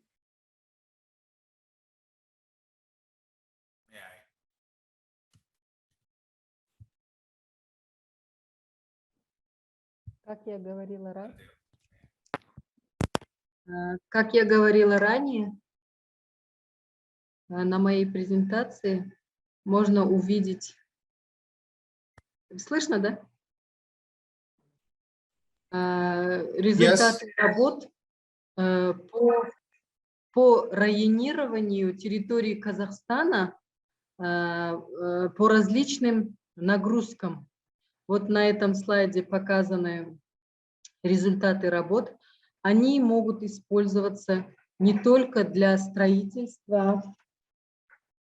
Данными картами можно руководствоваться не только при разработке генеральных планов населенных пунктов, при проектировании зданий и сооружений, а также в системе энергетики. Это, например, отопление, вентиляция, кондиционирование, водоснабжение, канализация, газоснабжение, теплоснабжение, электроснабжение.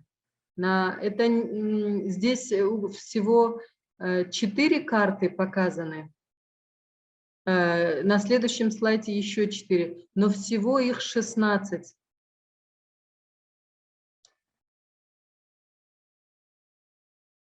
Вот так выглядит конечный продукт, которым могут пользоваться и энергетики. Так как специализированные климатические характеристики, они очень сильно оказывают влияние от цикла добычи топлива и до энергетики и энергосбережения. Здесь вот показаны некоторые климатические характеристики, которые были результаты которых потом районировали по территории Казахстана. Но пока обратной связи с энергосектором, с потребителями не было. Единственное, что вот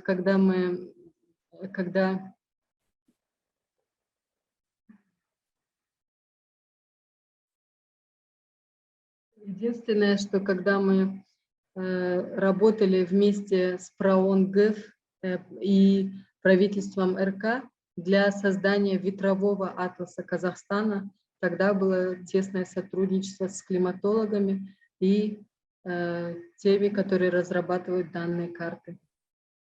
А в основном у нас только запрашивают информацию, мы передаем как метеорологическую, так и климатическую.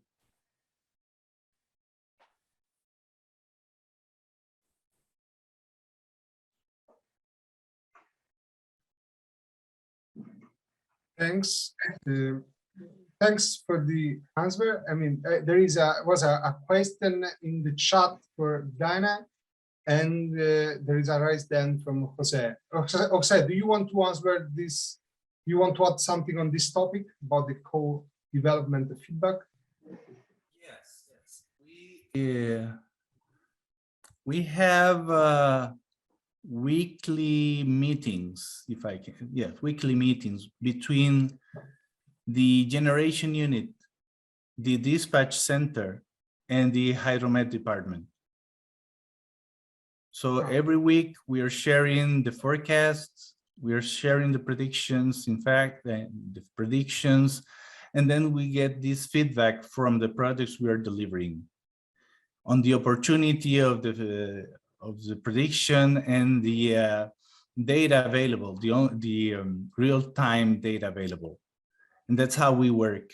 And we also provide information from the Energy Ministry in order to get them updated on what is expected, let's say, about the predictions.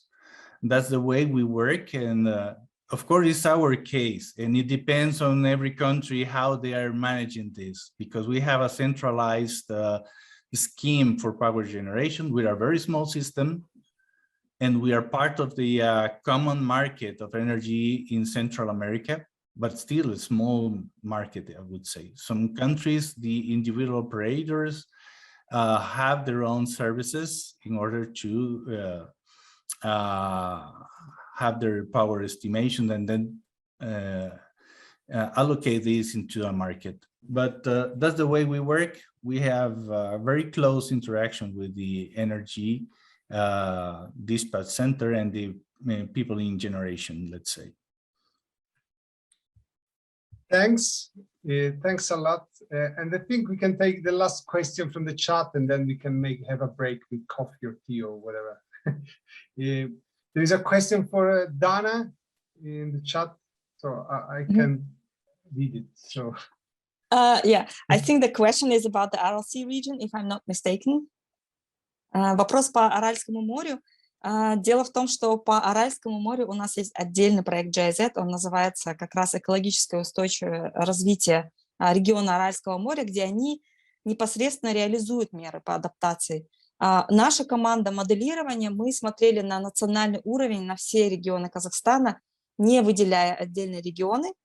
Но сейчас мы посмотрим отдельно на несколько областей. Это север, юг, запад, восток, для того, чтобы немножко локализовать те экономические и климатические данные, которые у нас есть. Но мы будем очень рады делиться всеми результатами. Наши контакты у вас есть. Пожалуйста, давайте будем на связи.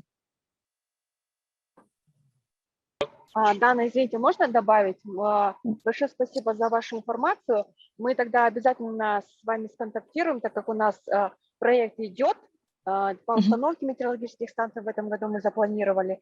И как почвовед-исследователь я очень хотела бы принять участие в ваших семинарах и, если возможно, выступить как эксперт. Хорошо, спасибо вам большое за интерес.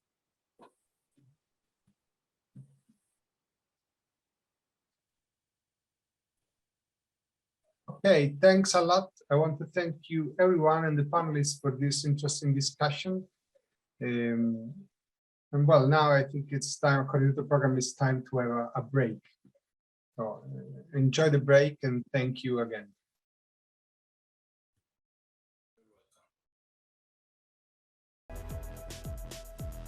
Well, hello, good afternoon. I hope you can all hear me.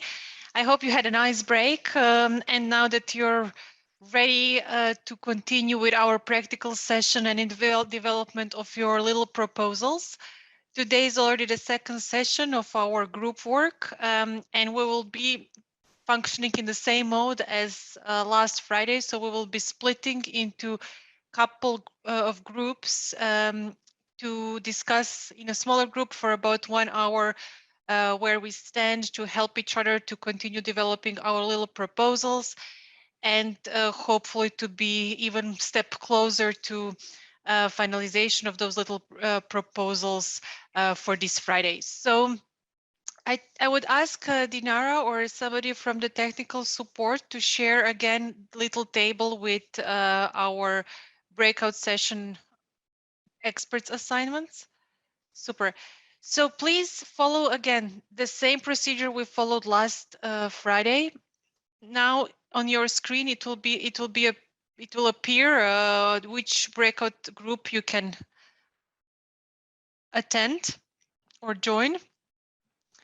So now when it appears on the screen, first find obviously like your name here on the list. Most likely you're in the same group as on Friday.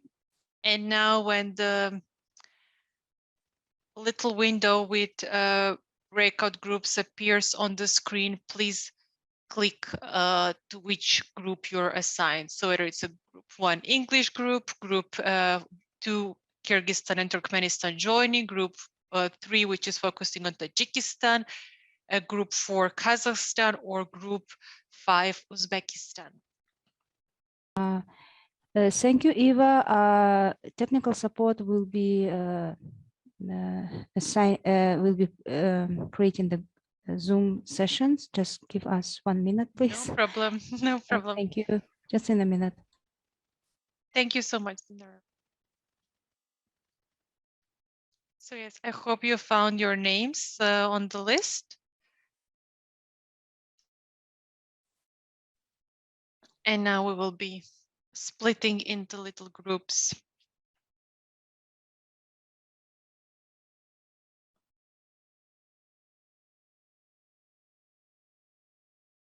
У нас есть вопрос, можно к вам вопрос задать? Да, пожалуйста. Нас подключили это в английскую группу, да? Нельзя ли нас это где-то? Да, я помню. Да, потому что без перевода же презентация идет, поэтому если можно, туда подключить и с переводом, если можно. К сожалению, в этой группе, где была только группа английский, у нас не будет переводчика. Но можно ли вас в группу 2 подключить? Хотели бы вы в этой группе быть, да? Окей, ничего. Да. Пожалуйста, в группу 2 потом. Или если хотите в группу 1, я не знаю, если будет очень большая группа 1, может быть, лучше было бы подключиться, если можно, в группу 2. Коллеги из TDAE, да? Спасибо. Я что-то, у меня нету окошка в группу, чтобы зайти в свой. Потому что нету еще групп. Нужно подождать. Хорошо. А я думаю, что я что-то неправильно делаю. It will appear in a couple of seconds, so let's just wait for a couple of more minutes. If there are any specific questions that you would like to raise now in this plenary group, please write in the chat or raise your hand, and maybe we can discuss now. If you have any general questions, something which is not group specific, we would be happy to help you to answer those questions now. But in a second, we will be moving into the group work and little groups where we'll continue with our discussions. And then we will have about 45 minutes to discuss before finishing already the 4th day of the training course. I hope you have been all enjoying it, and today's presentations have been really, really insightful again. A lot of interesting tools developed already for Central Asia, so we hope that you will have a chance to take the most of those products which already and tools that exist. And please don't hesitate to reach out to us with any specific questions you might have, also based on presentations that were presented today. Okay, I think we already have the option to join breakout rooms. Is this correct, our technical support colleagues? Yes, it's correct. You can go to the session group according to the list. Дорогие участники, пожалуйста, если вы видите свои имена на слайде, идите в соответствующие группы. Если вас в списках нет, то, пожалуйста, сообщите нам. Мы вас определим в группу. Спасибо. Great, fantastic. Thank you so much. So I would then encourage you all to click on your little button that appeared, join breakout room, and then you will be automatically moved to your little group. So I wish you all fantastic discussion in your little groups. Thank you so much.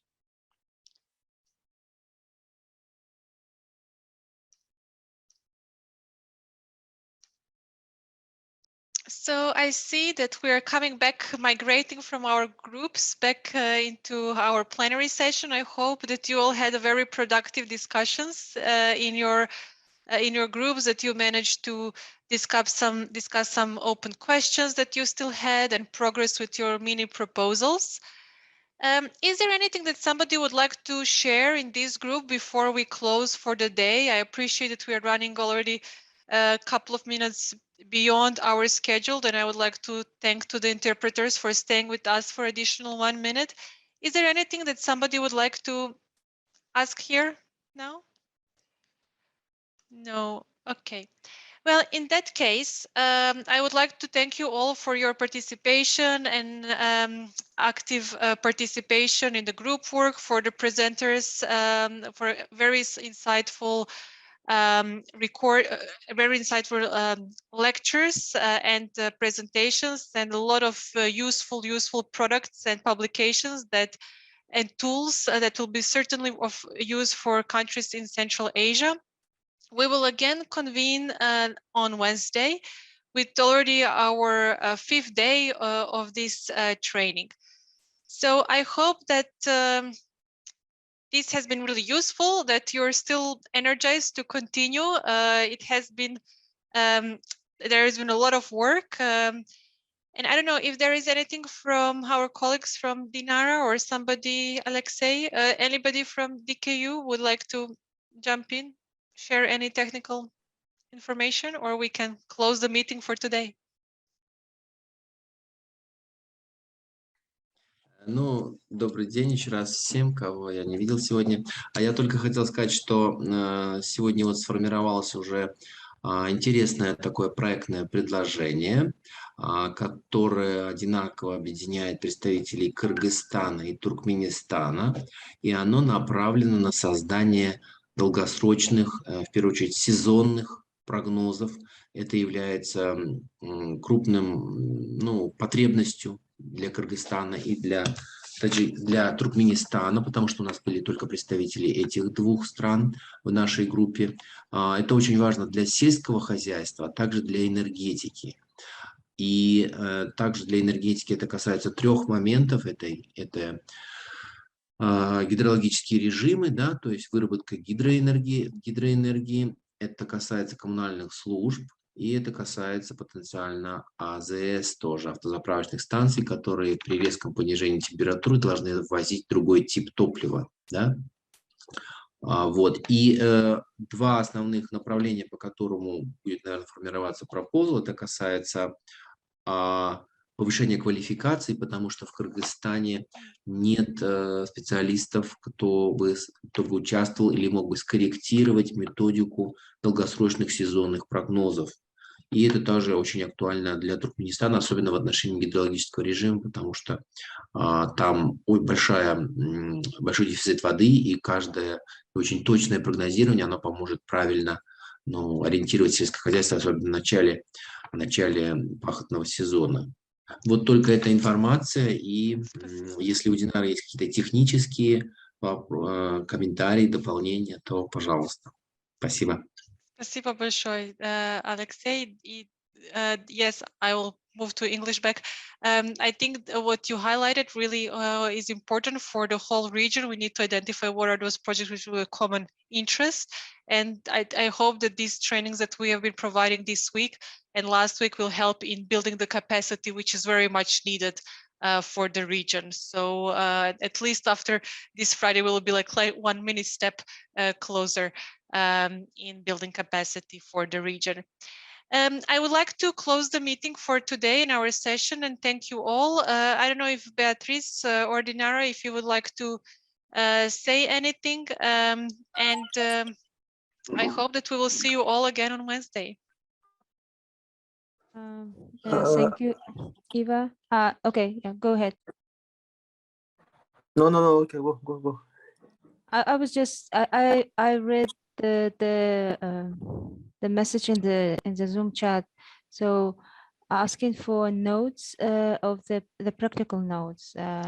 So no problem. yeah, I will follow up with that. Yes. We had discussion in our mini group. No problem. Okay, thank you. That's great. all. Thank you so much. Well, Okay, then I wish. Yes, Hussein. Also, don't forget to share me the note that we take about. No problem. No problem. Okay, thank you. Well, thank you. Thank you all. Have a lovely rest of the day and evening, and see you all on Wednesday. Thank you Thank so you. much. Wish you the same. Bye bye. Thank you. Bye bye.